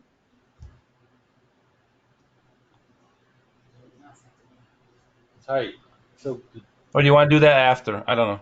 Yeah, let's try to get through this, and then we can certainly. Well, depending on how this goes, we might have to do this again, right? So we could deal with Barbara's at a later date. When did she send out the? I don't remember, but it was. There's 2 people who resigned from the historical district commission, right? And she's suggested 2 replacements. Gotcha. There's 2 open seats. Okay, and well, we can do that. By the way, that we can do that at any board meeting. Replace people if people were. Yeah, and Barbara's not on the historical commission. Historical district study. Oh, the study. The study group. All right, so let's get back to the ones that were holds on it. So Justin has made a hold for the entire Lake Garfield working group. So I am of the understanding that Alice Burke is not an active member. I know that they've done, the Lake Garfield working group is doing a good job on the grant, as I understand that they're writing, that we got an update on at the last meeting, Dennis Lynch. But I think that I would like to talk and see people who might be interested. I wouldn't want to reappoint Alice Burke if she is inactive. Okay, so generally, the way it's, first of all, it hasn't happened a lot in Monterey. Mm-hmm. However, generally the way people are replaced is first the chair of that committee actually notifies the board that they would like to make that. The chairs of every committee, in order for people to get appointed, the chair of the committees actually send a letter to the select board saying, I want to appoint so-and-so. So conversely, if the chair of the committee feels that there's somebody in the committee that should be replaced, it would be the chair of the committee should actually notify the select board. Who's the chair? So Steve Snyder. Steve Snyder. So I have not talked to Steve Snyder about this specifically, but I am of the understanding from someone else on the Lake Garfield working group. And I went to the meeting last night, and Alice was not there unless she came after my connection cut out. So I understand it's typically asked by the chair. I don't. So, in this case, if it wasn't asked by the chair, I would assume it's because Steve's busy and is also on the Parks Commission, and at Gold Farm probably has a lot of responsibilities. And maybe we should ask him to send a new list or an amended group, because I'm of the understanding that Alice Perk is really not active. And okay. So we can reach out to the chair. I personally have no problem if we can have the town administrator do it. I'll reach out to the chair and find out if he is satisfied with this list, or if he would like to add or subtract any particular members. Yeah. But we've been giving the power to make that determination to the chairs. Out of respect to their position. Because he mentioned, Mike mentioned a couple people who might be interested in serving. Great. And by the way, there's let's see, 1, 2, 3, 4. Okay. Yeah. So let's Melissa, if we do that, reach out to Steve Snyder. Let's see what we can do. All right. Why don't we appoint the people that, like the paragraph, the election workers above and the BRPC alternate? Why don't we approve those and then work each paragraph? Right. So what we're doing is we're addressing all the holds, and then we're going to make we'll make a well, I don't think we should do the whole thing at once. I think we should do each category. Approve. All right, well, I'm happy to approve BRPC alternate through fire inspector, which includes all the election workers. Fine. Yeah. Okay. So there's a motion that we're going to approve every BRPC alternative, all the election workers, and the fire inspector. Okay. Second. I got a second. I say yes. Yes. Yes. Okay. So these people are approved. Lake Garfield Working Group. We're going to reach out to the chair. Monterey Community Center Committee. The entire committee, including the alternate. There are no holds on that. Correct. So I move that we appoint the entire Monterey Community Center Committee, including the Monterey Community Center Committee alternate. Second. Okay. All in favor? Aye. I will not vote for Mary Makeup.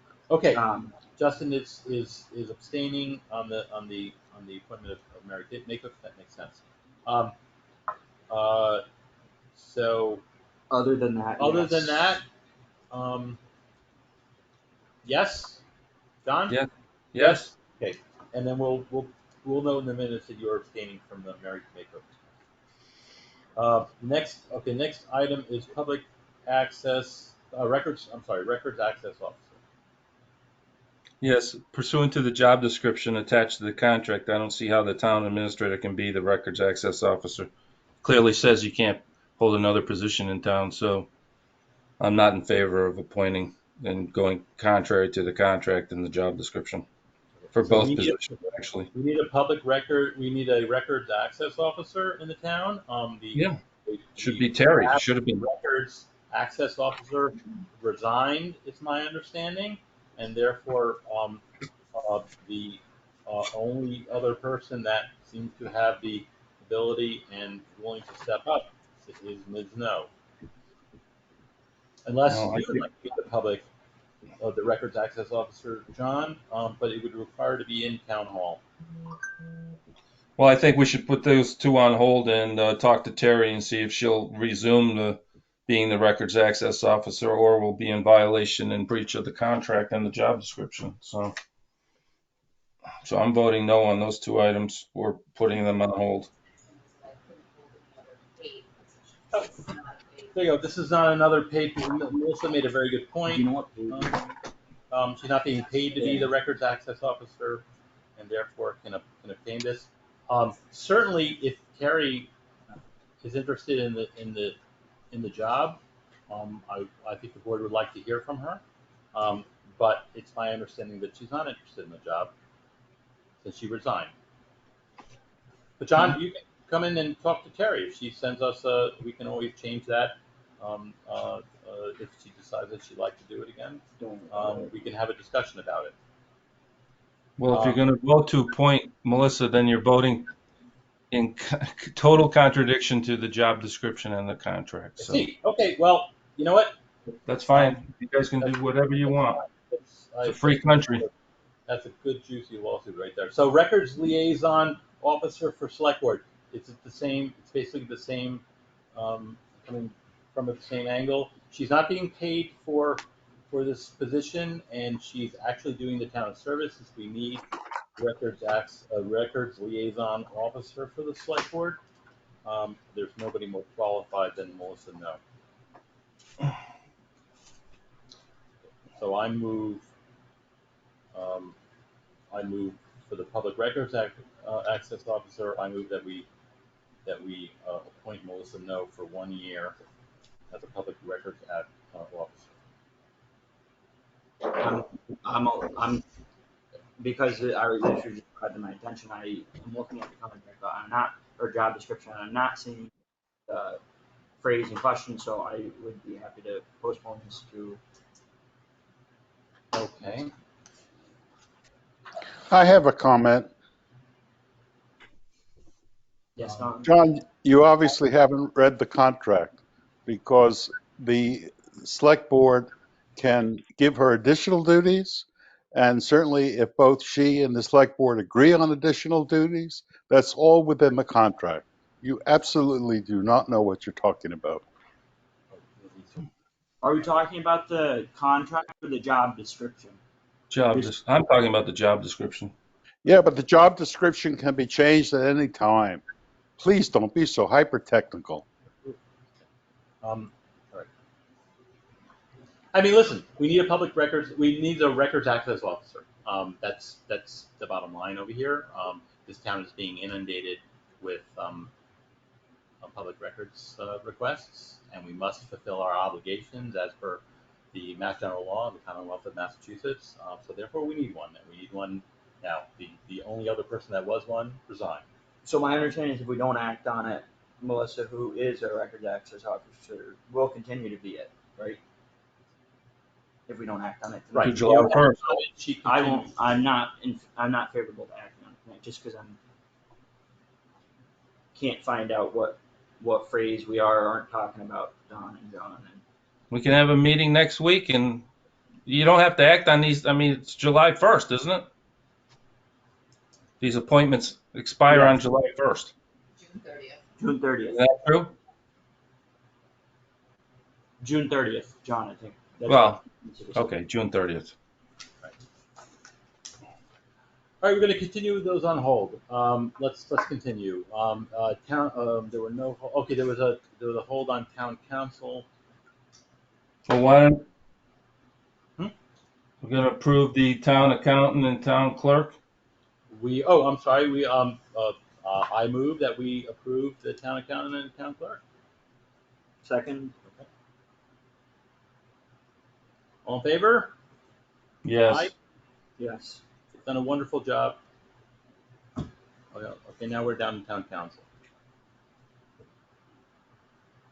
I put a hold on this one because, as I forwarded you the proposals from KP Law, I think it's time for a discussion on retaining new town council, and I certainly don't want to reappoint Jeremiah to this position. What proposal? I don't have any information in front of me. I sent you both an email containing KP Law's proposal for legal services to the town of Monterey. I sent you 2020's proposal and 2021's proposal. So let me make this extremely clear to everybody, and so that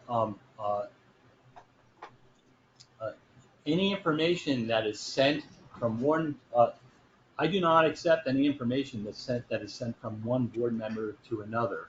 That, I believe, is a violation of the open meeting law. If you want to send information to all board members, you send it to the town administrator, and then she sends it to the board members. But I will not accept emails, texts from directly from other board members. That to me is not transparent, and I won't do it. I mean, but I'm just saying, I'm just telling the other board members out Well, here, very plain. I could be mistaken, but my understanding is if you use an intermediary to communicate to other people, you would still be in violation of the open meeting law, just as if you didn't use an intermediary. Right. However, if we want to talk about it as an agenda item, then you send whatever information to the town administrator, it goes on the agenda, and then the board talks about it. That's the process. But Since there's been a lot of problems with open meeting law, why don't you just get them to come and have training? I think that's a great idea. Let's do it. So Michelle Miller should be coming on later to suggest that our next all boards meeting be a open meeting law training, and you guys are in agreement. I was going to set that up. Oh, cool. Let's do it. I'm all for it. Okay. So anyway, I don't have agree any. that board members can't. I'm not going to receive or open any emails from select board members. So, but feel free to send it to me, but I'm not going to open them. There's nothing that prohibits us from sharing documents that don't contain our opinions that is going to be discussed at a meeting. If you sent one specific one offer from one specific law firm. Yes, now, I I understand if we were to review a list of 10 law firms that do municipal work, and then we have a discussion about it, but to send one from one specific law firm, that sounds like well, it is a highly respected municipal law firm. I don't care if it comes from the President of the United States. It's one individual. Well, then let's look at more. Yes. I'm happy to look at more. I don't know what the process is. Let's look into it, but I think there should be an analysis. I don't agree with your understanding of the open meeting law of using intermediaries to do exactly the same thing. I think communicating with the town administrator is very good, considering that she is the centerpiece employee who oversees all of the other employees who are appointed. And I think that's an important thing that we should all do. But I don't agree with your understanding of open meeting law. Okay. And I think if people want to look into alternatives for town council, like we're looking into alternatives for the Lake Garfield working group, I think that's good because we should always be confident that we have the best people in every position. So let's get a list generated. Send it to have the town administrator. Steve. Put that list together and send it out to the boards. Steve, I'm looking at my emails that you sent me an email on Tuesday, 12:47 p.m. So what are you talking about? I sent you an email? Yeah. It wasn't Steve a love Weiss. letter, because I've been sending out love letters to lots of folks. Well, it's something about the Berkshire Eagle.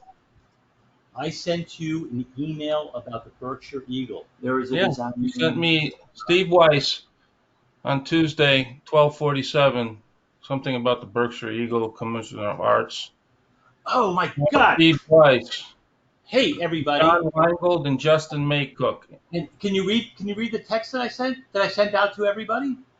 Yeah, it says, well, you attached an article about something. You said, nice, thanks for sharing this, Stephen. So when you say you don't, so I mean, come on, Steve, Jesus. The health agent sent us all a communication, and I thanked him for sending it.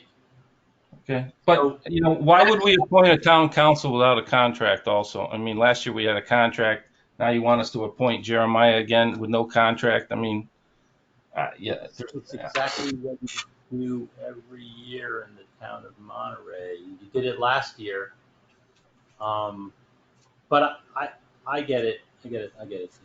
Okay, good. So, yeah, okay.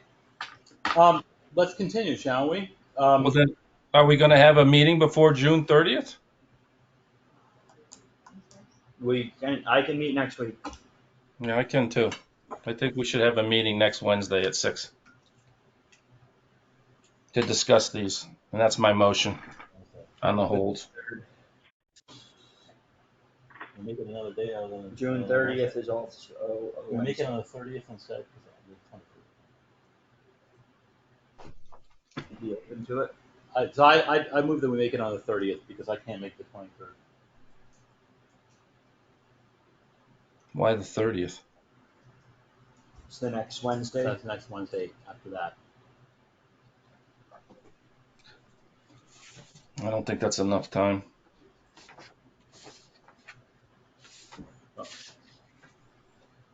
It's up to you all. We can talk about this, and we can talk about this after we continue this thing. Treasurer, there were no holds on. There were no holds on treasurer, veteran service officer, and veterans agent, and there were no holds on the inspector of buildings, building commissioner, code enforcement, regional hazard mitigation team, sanitary inspector, veterans memorial committee. There were also no holds on conservation commission, appointments to council on aging, emergency management director, and fence viewer, which is one job that I'd love to have at some point in time. So I move that we appoint those folks. I second. All in favor? Yes. Yes. What is a fence viewer? Just out of curiosity. It's a very good question. It's my understanding, although Justin's looking it up on the computer, it's my understanding that it was somebody who brought in case of disputes between adjoining property owners, budding property owners. But if anybody can Google faster than I can think, feel free to correct me. Well, my vote is yes. I think that's interesting. So we're yes all the way through fence viewer, right? All right, Peter Brown, lucky guy. Treasurer and fence viewer. All right, the next one is Harbor Master, Lake Garford and Lake Buell. Okay, I put a hold on it. I think Gareth, I have not heard that Gareth has done a bad job at it by any means. I'm of the understanding that also his role as chief of police, in some ways, really intermingles with Harbor Master nicely. I just was at a Parks Commission meeting where some people who live on the lake suggested they find someone who lives on the lake who would be around all the time in a way that someone who doesn't live on the lake isn't. But there's also 2 lakes to be harbor master of, and you can't live on both of them. Right. So I'm not sure exactly what to think, other than I thought I should bring it up because I heard at the Parks Commission meeting. And so many years ago, we had this very discussion because yes, it makes sense for somebody who lives on a lake and has a boat. It doesn't make any sense for somebody who doesn't live on a lake and doesn't have a boat. However, we polled the town, tried to find somebody who wanted to be the harbor master. We almost got Julio to say yes, but then at the last second, I think he thought better of it. So we actually couldn't find anybody. I guess that's the point of it. Therefore, the default would be Gareth would be Chief Bacchus. However, I think he'd be more than happy to somebody came up with the appropriate qualification. Anyway, but yeah, it is a difficult position to fill. Now, there will be hopefully there will be a rescue boat pretty soon for Lake Garfield, but that's probably not going to help for harbor master. well, I'll make the motion to appoint Gareth to harbor master. Okay, then I'll second that. All in favor? Aye. Yes. Aye. Okay, good. Keep the job. So I make a motion to appoint the 2 cultural council members that are up for 3 years, since those are 2 before the hold. Do you get a second? Second. All right, all in favor? Yes. Okay, registrar of voters. Yes. Rebecca Wallen. There's a hold. Oh, I put a hold on Rebecca Wolin and Katrina Fitzpatrick. Mm-hmm. Obviously Katrina is on the finance committee, and just had an election. And Rebecca Wallen was just involved in an election. I'm not sure if she'll run again. I think she's on the call. I don't think I'm not claiming that it's against the law to have people who are in elected positions not serve on the register of voters. I just think it would probably be better if they weren't, I'd imagine, but. So this is a something that comes up in Monterey often. We have a lot of positions to fill, and we actually don't have enough people to fill them, or for one reason or another. Therefore, the folks that are willing to participate, we generally thank and let them do it. I understand that there's, it has included people who are elected, who held elected positions. I think that there should be more outreach to get people to participate as a registrar voter. But right now, these are the folks that are willing to step up. So, again, that's. Well, I'd be happy to do some outreach in the coming week or weeks until our next meeting. Like you said, I think we should thank the people who do good work for the town. But I also see a lot of people on this list who aren't in an elected position or just came off of a big election. Not to say that, just to say that I would be willing to look for people to appoint to that position. Well, That's I think my memory serves me that I don't think the daughter, if the father's on the ballot, I don't think the daughter can be a registered voter. I just, that just doesn't, I don't think Katrina should be reappointed. She's on the, I don't know. That doesn't just seem, Rebecca's not in elected office anymore. Yeah. But Katrina should definitely not be a registered voter, I don't think. I think there is something about that. I'm pretty sure, but I'm not saying it's illegal. I'm just saying I don't think it's good practice considering we could find other people. And I personally will try to do some outreach and try to find other people. I'm of the understanding Melissa was just saying that registered voters look at signatures. They're not directly involved in the election, but I do think it is an election activity, and I'd be willing to do some outreach and try to find some people. I'm uncomfortable with Okay, that.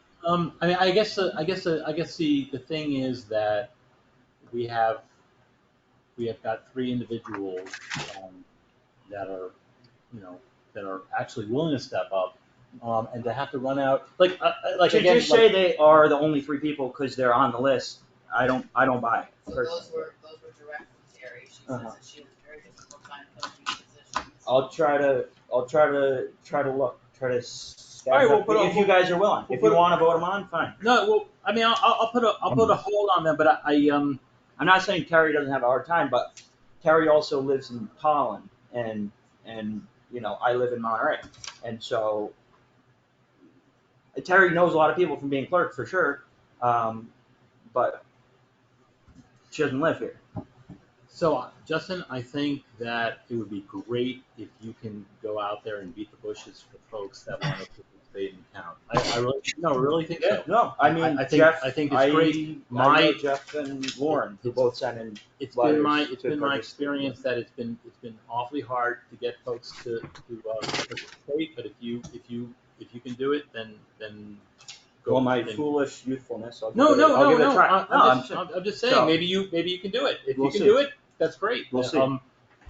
We need look at all the vacant positions we have, folks. We don't have an ADA coordinator. We don't have a materials recycling facility advisory board representative. We don't have a Memorial Day coordinator. We don't have. Take this list with you, Justin. Oh, I will. And as a matter of fact, like for the Berkshire Regional Transit Authority representative. Now hasn't been a member of the select board on many different occasions. This is one of the ones I have to add to your list tonight of who's going to be. Yeah, so that's often a select board member. I remember I was on it. It actually has to be a select board. It has to be a select board member. So Doesn't the school committee also have to be a select board member? No. Or no, that's appointed by Mark, right? Yeah, moderator, right? John Silver The school committee? is a representative of the school John Silvert's a representative of the school? for the. No, who appoints the school committee members? Not the select board. It's The elected. school committee is elected. The school committee member is elected. Who's our two people that are on the We have one school committee member, and that's Hannah Bracken. If you're talking about the Consolidation Committee, the member is John Silver, with Don Coburn being an alternate. Okay. And I think it's terrific that. Do we appoint those people, or they were? We How did they appointed get on that committee? The moderator appointed them. Mark. But we do have plenty of openings here, so Let's look to get them filled. good. Let's get them Wait. Well, I want to bring that up because Barbara mentioned two people she'd like appointed to the commission, and I think they should be appointed. Let me find that letter. When was it? I'll give you their names. The first one is Can you Kate. give me the date of the letter? Kate. Last name Budak. She lives in Monterey in the historical district, proposed historical district. And the second one is Stephanie Sloan, Sloane, also lives in the proposed historical district, and they are both regularly attending the meetings, and they support the efforts of the committee. And I make a motion that both those people be appointed to the historical district committee. Right. You find the letter? I just sent it to your town email.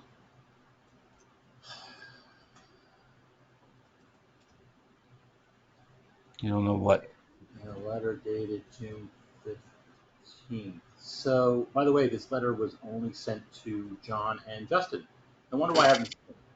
If I had seen that, I would have forwarded it to you, but I don't. Sure. I didn't write it, so I don't know. That's another reason why I should go to the town administrator so that to make sure that everybody gets it. Okay, seeing it now. They've lost two members and they're replacing two members. What's the problem? I don't get it. Melissa, did you send a copy to Melissa? Yes, I think. Did you get it? I sent to admin at montgomery.gov. Okay, so I have no problem moving that we. Or is that? Did you already make the motion, John? What's that? Did you already make the motion? I think I did. Second. Okay, all in favor? Yes. John? Yes. Yes. Okay, I vote yes. We're going to appoint Kate Lascar, Budak of Monterey, and Stephanie Sloan of Monterey to the Historic District Committee. Rebecca Wolin says she cannot unmute herself. She has her hand up. I think she was muted earlier for background noise. Oh, that's right. Well, maybe you can unmute her now. Maybe. Yeah, working on it. You're welcome.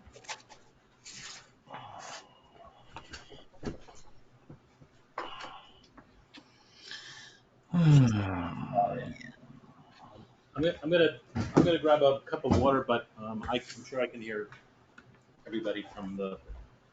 So she should be able to There it unmute. is. Can I, well, Steve took a break. Justin, I just wanted to explain what the registers do. Yeah. We come in and verify signatures against the cards, and this is for state offices. It doesn't matter if they're office holders, if Katrina's there or I'm there. When we're running, we can't go in and sign off on any. Okay, so in elections, things. you were involved and you are not involved. Yeah, but a lot of this is like judges that are running in the county. They have to get signatures from people in every town. So we just have to go and verify the signature against their signature card and their address.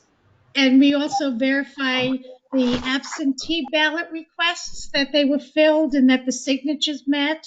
So there's really no conflict. We're not doing anything to. And yes, Terry does have trouble getting people to come. or if there's too many people that's on her list that are running, then she can't, she's really shorthanded. So, Yes. it's it's no big deal, but I'm just telling you that's what both, we do. Yeah, I mean, it's good to hear that you're not involved in elections that you're a part of, and that would make me feel comfortable enough to appoint those three uh, people to the register of voters. Thank you for your explanation, Rebecca. So are you going to I'll, remove the I'll whole? move to appoint Rebecca Wolin, Scott Stibel, and Katrina Fitzpatrick to the register of voters. I'll second that. John and,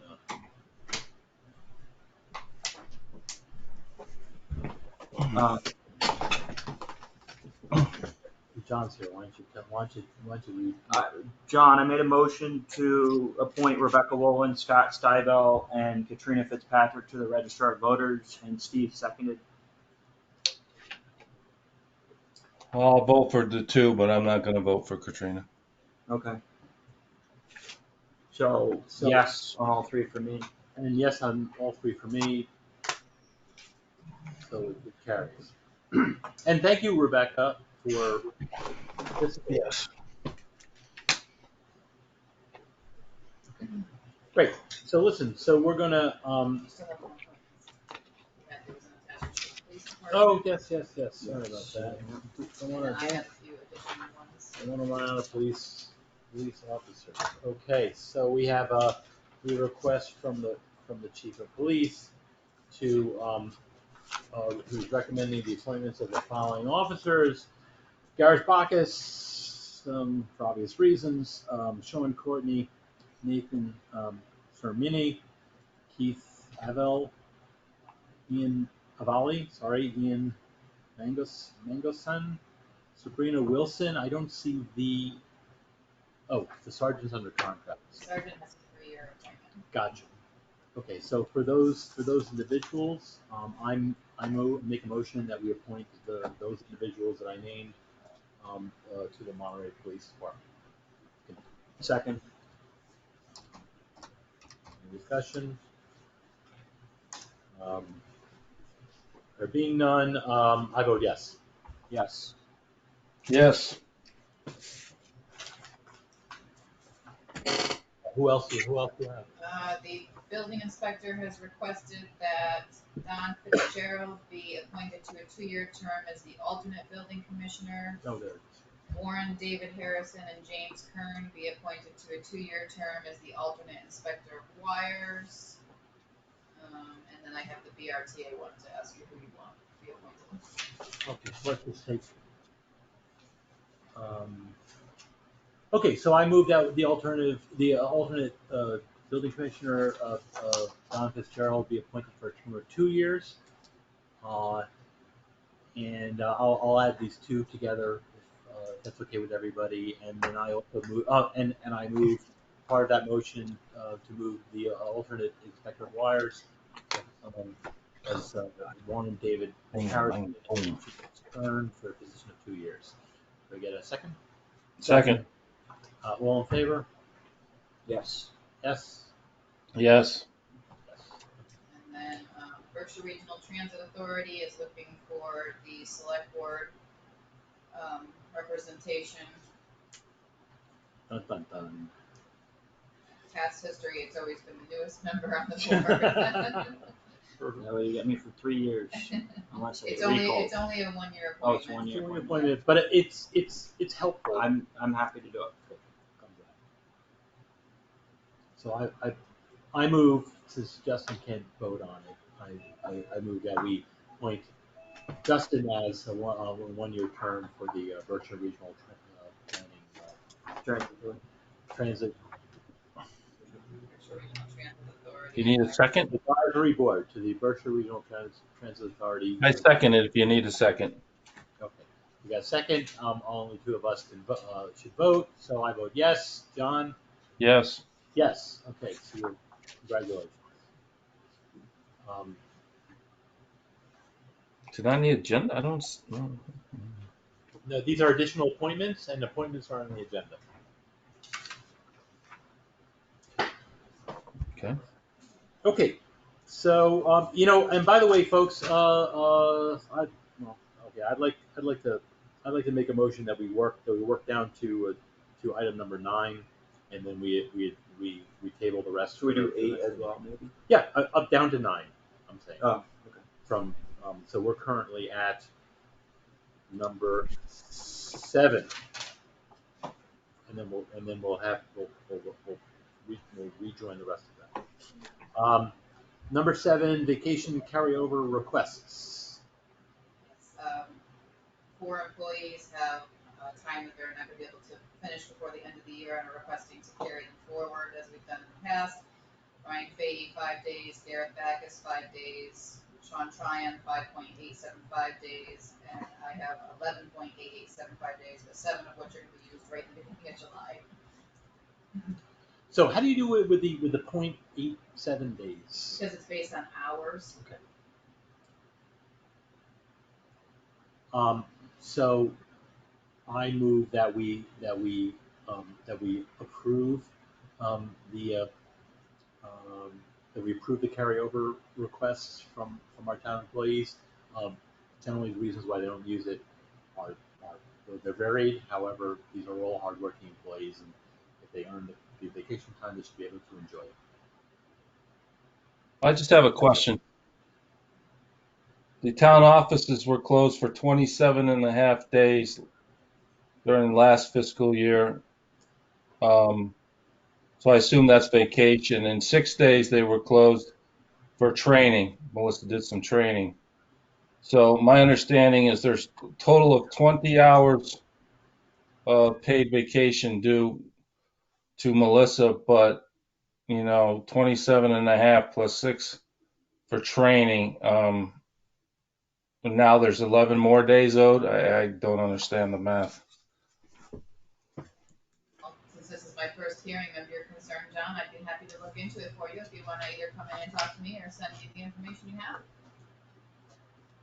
Well, I got the Can we information. have that open in public? Because I'd like to hear this too. Well, I got the information off the town website. I went to the calendar and looked at every day that your office was closed, and then, some said 27 and a half it was closed, and 6 days were closed for training. So now you're saying you're owed 11 hours. So If you and want I to don't send think the select board is under any obligation to carry over hours. I thought we voted last year that, it was an exception made, but, it's not just standard practice to just So carry we're over not under vacation. any obligation. So this is the difference between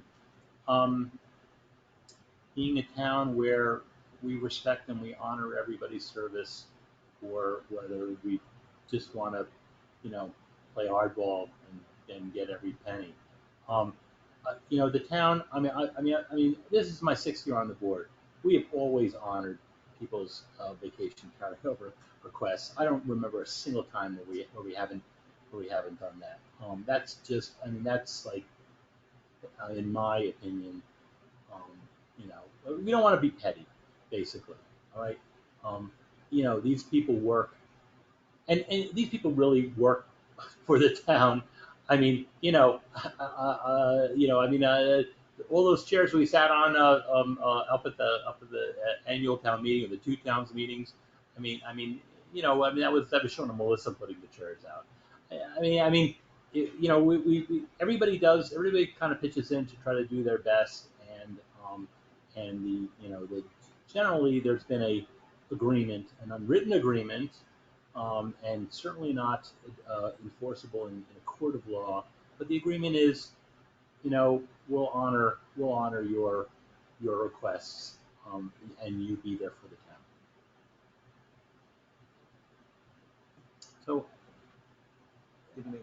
I make a motion to approve the requests as presented by the employees. We do give them the ability to present those requests, and like we have done in every year since I've been on. I'll second that motion.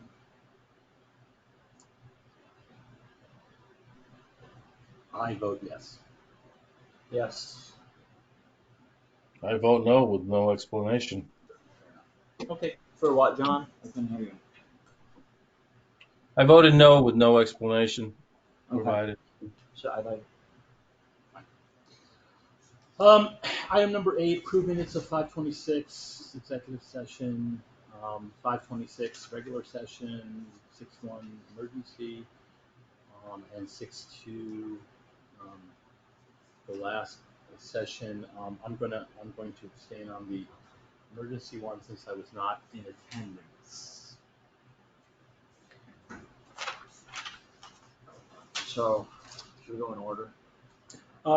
Sure, if you'd like. 5:26.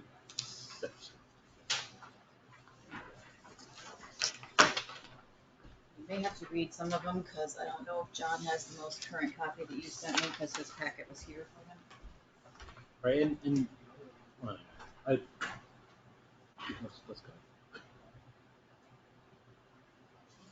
go. I see, if you like, I'll just address the ones that look like changes. There was a specification of, in item number 5, there seems to be a specification of the date of the minutes. Please don't read the executive session ones out. No, I'm talking right now about 5:26:21. The non-executive session? That's a non-executive session, public meeting. Non-executive session? Yeah, I'm just talking about that one. Okay. I'm Okay. on. So there was a change there was an addition of the date of, to specify the previous minutes of 5:19:21. So that was just the words 5:19:21.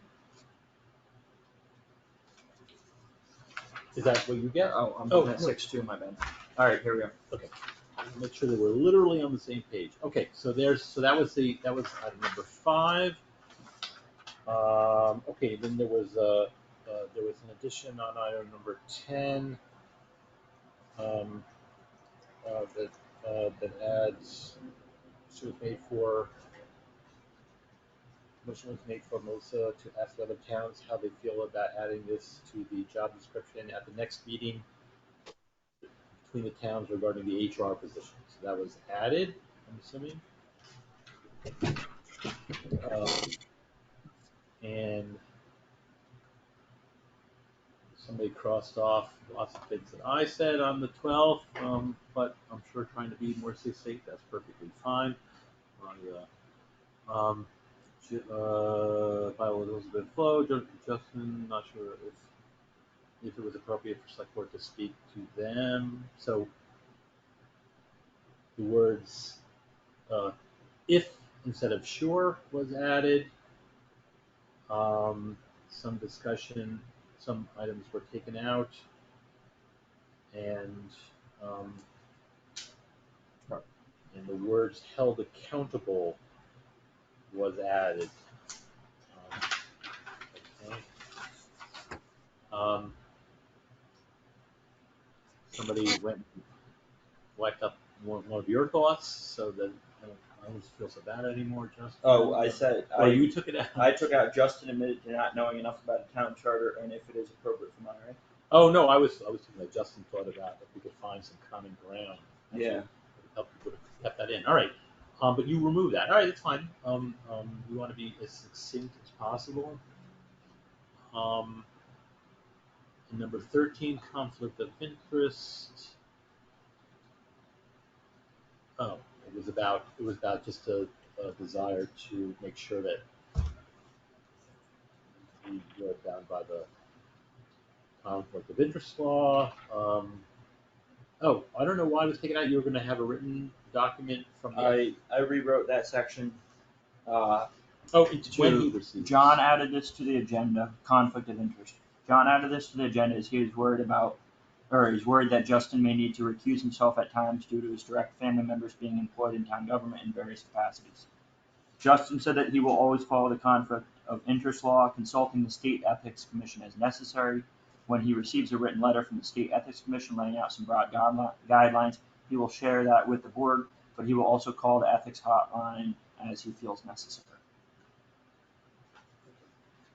So,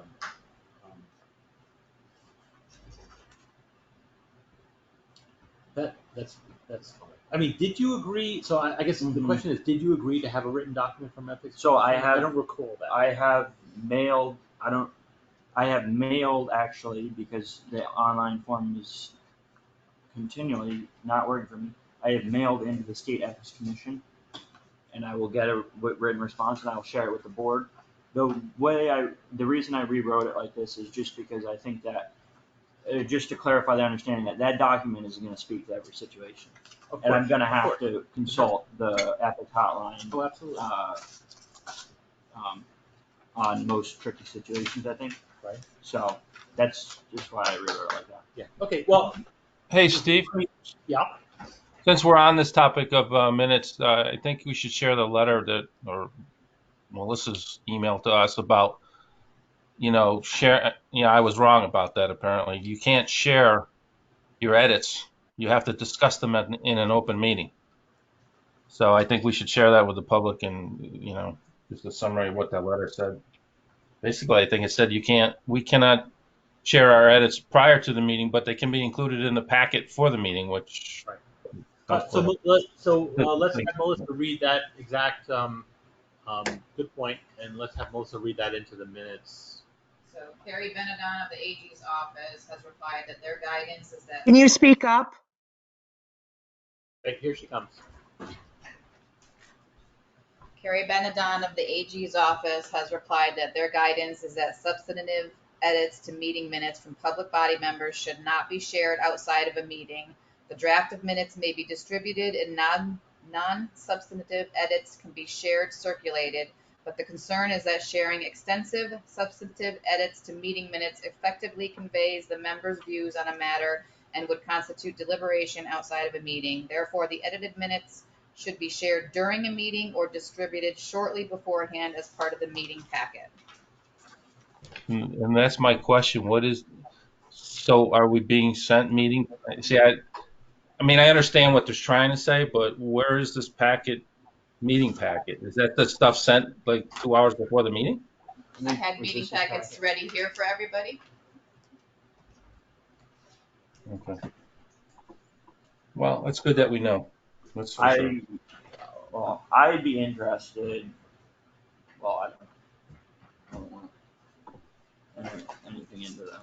That's also good to let other boards know, because I know the Finance Committee is not, they're sending a lot of stuff through email and not posting it.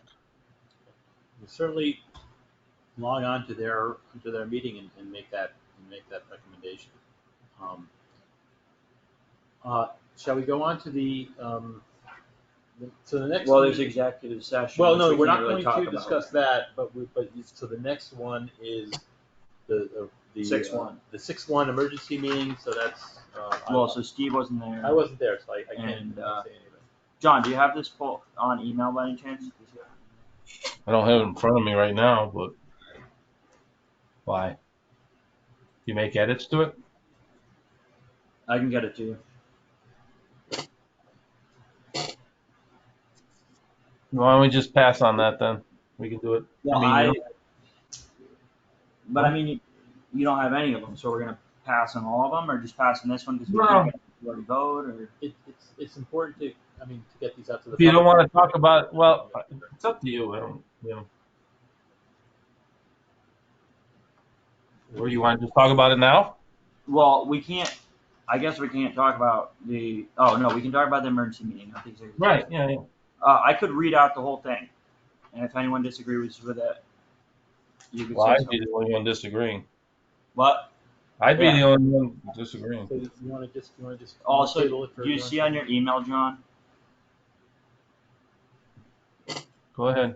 I'll pop it up. So I'll read it out. Justin explained that on May 5th, the board hired Terry for 100 hours to work on the Mass Works grant with assistance from Melissa No, Town Administrator, and Sean Trier, and Director of Operations. On May 28th, Terry sent in her resignation as grant writer. Justin made a motion to decline accepting Terry's resignation due to the circumstances changing since Friday. Justin explained that the reason for calling the emergency meeting was because the grant writer resigned a week before the application was due, and he wanted to ensure that we could still submit the best possible application and possibly bring Terry back to work on the grant. John wanted to know what changed between the date of the resignation and today. Justin said the focus should be on finishing and perfecting the grant over the next 4 days. But the change was that when she resigned, Terry had been under the belief that she couldn't access the grant, and now it is clear that she does have access to the grant. While Terry claims that she didn't have access to the grant on Friday, Melissa says that Terry has had access to the grant throughout the entire process. Terry said that she is willing to stay on to finish this grant. John seconded the motion, and there was a vote to decline Terry's resignation from her grant writer position. John, yes. Justin, yes. Both members agreed that we need to talk more about how the grant process went and why Terry resigned, but that this discussion should occur at a later meeting after the MassWorks grant has been submitted. The motion passed unanimously. Number 2, plan to finish MassWorks grant. Justin reported that Terry will be working with Melissa and Sean to complete the grant, as initially voted on by the board during the May 5th meeting. John wanted to know if it was supposed to be Sean and Melissa helping Terry, or Terry helping Melissa and Sean. Justin responded that the May 5th select board vote was for Terry to write the grant with the assistance of Sean and Melissa, but that who is leading and who is helping is not always a clear distinction. A motion was made to take up the grant writing process again at a future meeting. The motion was not seconded or voted on. A motion was made and unanimously approved to adjourn the meeting at 4:15 p.m. Sounds good to me. Make a motion. Do we motion to accept the other minutes yet? Or are we gonna do them all at once? Do we make a motion to move to the I don't think we previous accepted minutes? the 526.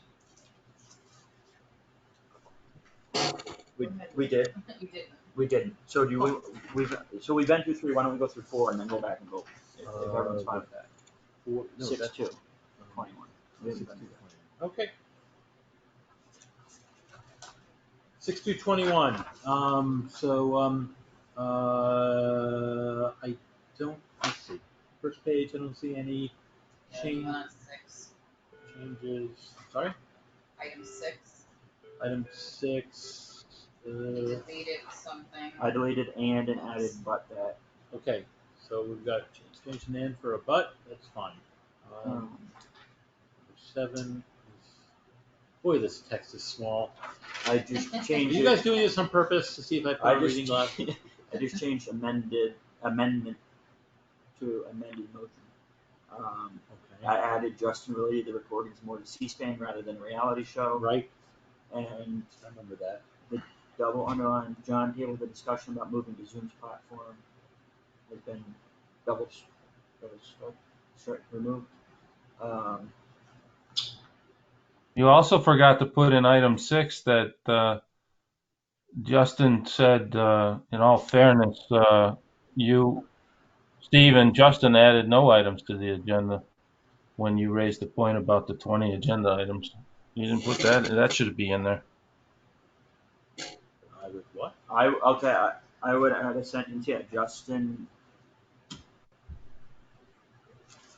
said, in all fairness, Justin and Steve added no agenda items, so 20 items from one select board member was not, you hadn't added anything, so. Yeah. What's the something to that effect I did say. You did say that should be in there. I'm happy to add a sentence in about that. Remember where what part of the discussion is occurred? It would probably be right. It would probably be right between, right before whatever. Justin, right? Yeah, right before meeting and Justin.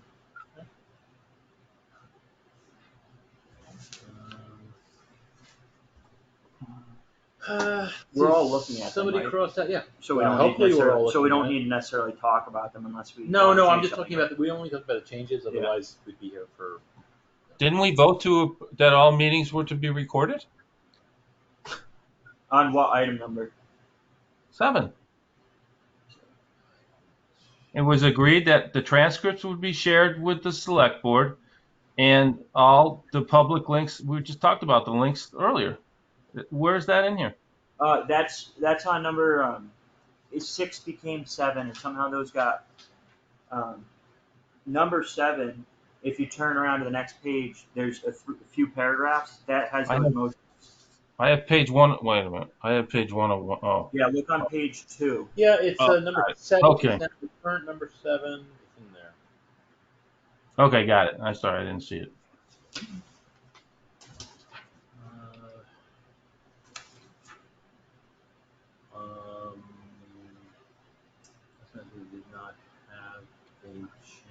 to, oh, you took out, you didn't have, that you would like to talk to Melissa about this, what she thinks. Yeah, Okay. Was that it? Okay. That's, yeah, what was the sentence? that was, Yeah. end of whatever, now number 8 or 9. Yeah. 8/9. Justin added that he would like to talk to Melissa about what she thinks regarding the matter, which I did talk to her, so. Good. Anyway. So number 11/12, or old 11, new 12. It's like the Mass Pike. I Oh, think old- my understanding was Steve, it said, it attributed telling Justin and Steve, which I Like, think, Justin would like to develop a procedure for grant writing going forward, like the select board policy provided, in order to make future grant writing process happen more smoothly. What was? Oh, that.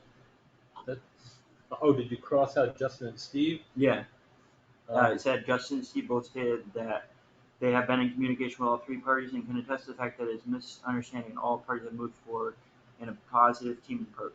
And I changed that to Steve stated that he has been in communication with all three parties and can I attest to thought. Yeah, you actually said it too. Yeah, I think you. You said you came in and talked to Terry. I did mention that I had talked to all three parties. I did do that. So it could be Justin and Steve both stated that they have been in communication with all three parties, and Steve can attest to the fact that there's a misunderstanding all parties. I mean, I don't disagree with that. I just don't think that I said that necessarily. But What did the transcript say? Well, oh, so. I did talk. I do vividly remember mentioning that I talked to all three parties. Okay, so that's important. Mhm. Just so that people don't think I'm the only one talking to the three parties. Mhm. However, you can add Steve can attest because I don't. Justin and Steve and both stated. Steve can attest. Yeah. And Steve stated that he can attest. That's what I was saying. Justin and Steve both stated they have been in communication with all three parties, and Steve can attest to the fact that there's a misunderstanding, and all parties have moved forward in a positive team approach.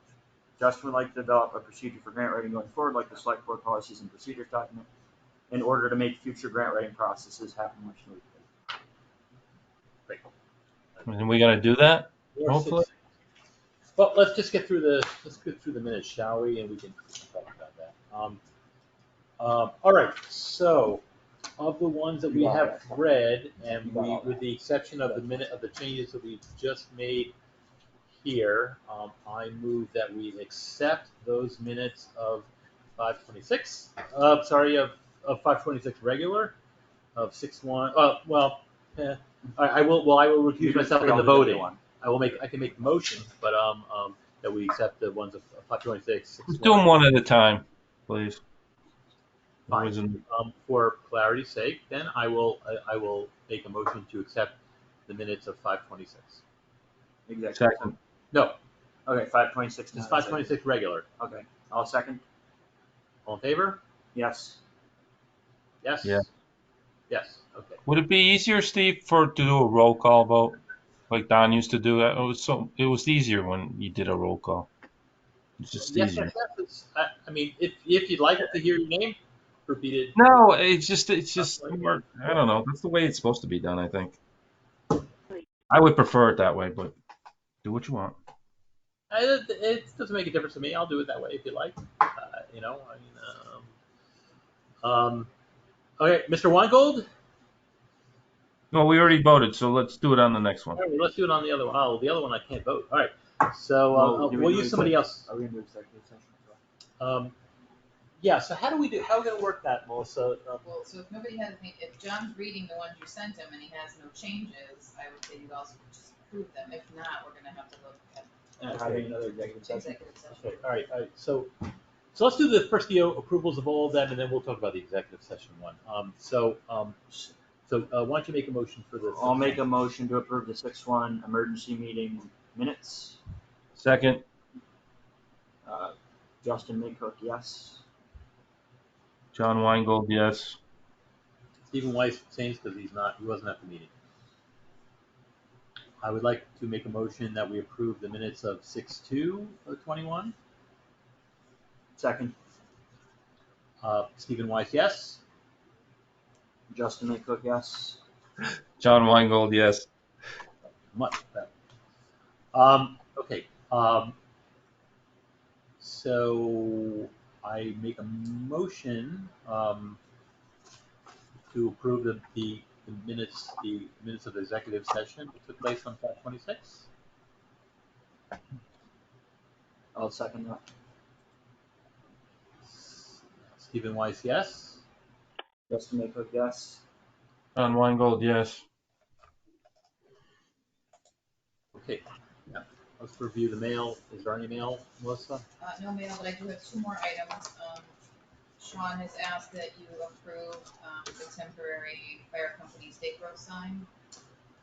So every year, the fire company puts out a sign for the steak roast. That sign technically does exceed the parameters as set forth as from the planning board or zoning or our sign bylaw. However, because it fits within their normal sign, we usually give them the approval.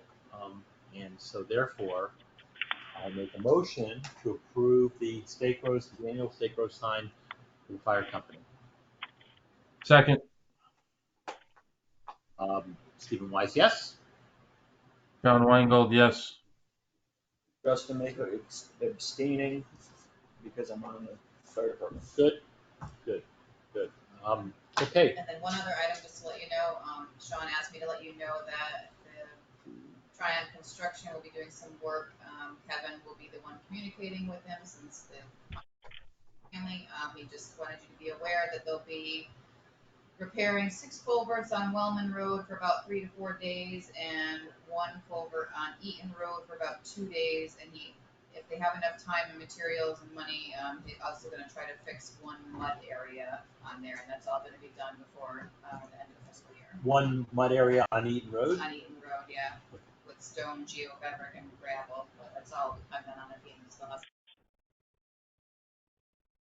That's showing a big mess. That's a lot to try to do before the end of the fiscal year. If they can do it, I would. But we don't need to make a motion, right? No, I'm just letting you know because of the conflict that Kevin will be the one communicating. Right. Is everybody aware of that? Everything's. Okay, great. Well, therefore, I move. Wait. Did we go over the correspondence yet? Because we did get an email from Jeff Zimmerman about he would expressed interest to be on the bylaw committee. I saw that email. Town administrator, did you get it? Yeah. I did, but Justin and I talked about that. Yeah. I think it's premature. So, John, I think that that bylaw review committee, if I'm not mistaken, was passed as a bylaw, which needs to go to the Attorney General's office to be approved and certified. So, when that time comes, let's remember that Jefferson is. Right, that's all I'm saying is bringing it up now because he sent us the email. And we also got an email from John Silbert detailing the, so, I'm going to mention it so make it public record and, maybe, I don't know how that's going to be handled, but he discussed a lot of the topics. And I just thought the public should be aware that he expressed some opinions about different topics that we discussed tonight. So I would be really surprised if he hadn't expressed his opinion on several. Well, we should, if we get emails from people, I think it should be discussed in the correspondence section of the meetings because. Really, I guess I'm pretty. Should we discuss the ones the select board send back to people too that cause trouble? Yeah, there's still a lot of nasty emails that go around. I don't know if I want to put that as a public document. Anyway. All right, well, very good. Mr. Silver's comments certainly be reviewed. So I make a motion to table items number 10 through 23 to the next meeting, which will be on June 30th at 6 p.m. I'm looking for a second for that. I'll second that. What's that, John? I second it. Okay. Stephen Weiss, yes. John Weingold, yes. Justin Maycook, yes. Okay, and I'm just gonna throw this out there because the last item in the agenda is always comments and questions from the public, and if the public wants to make anything succinct, we'll be happy to hear it. No? Okay. Thank you very much. I'd like to make a motion to adjourn. Do I have a second? Second. Stephen Weiss, yes? Justin Maycock, yes. John Weingold, yes. Okay. See you on the 30th.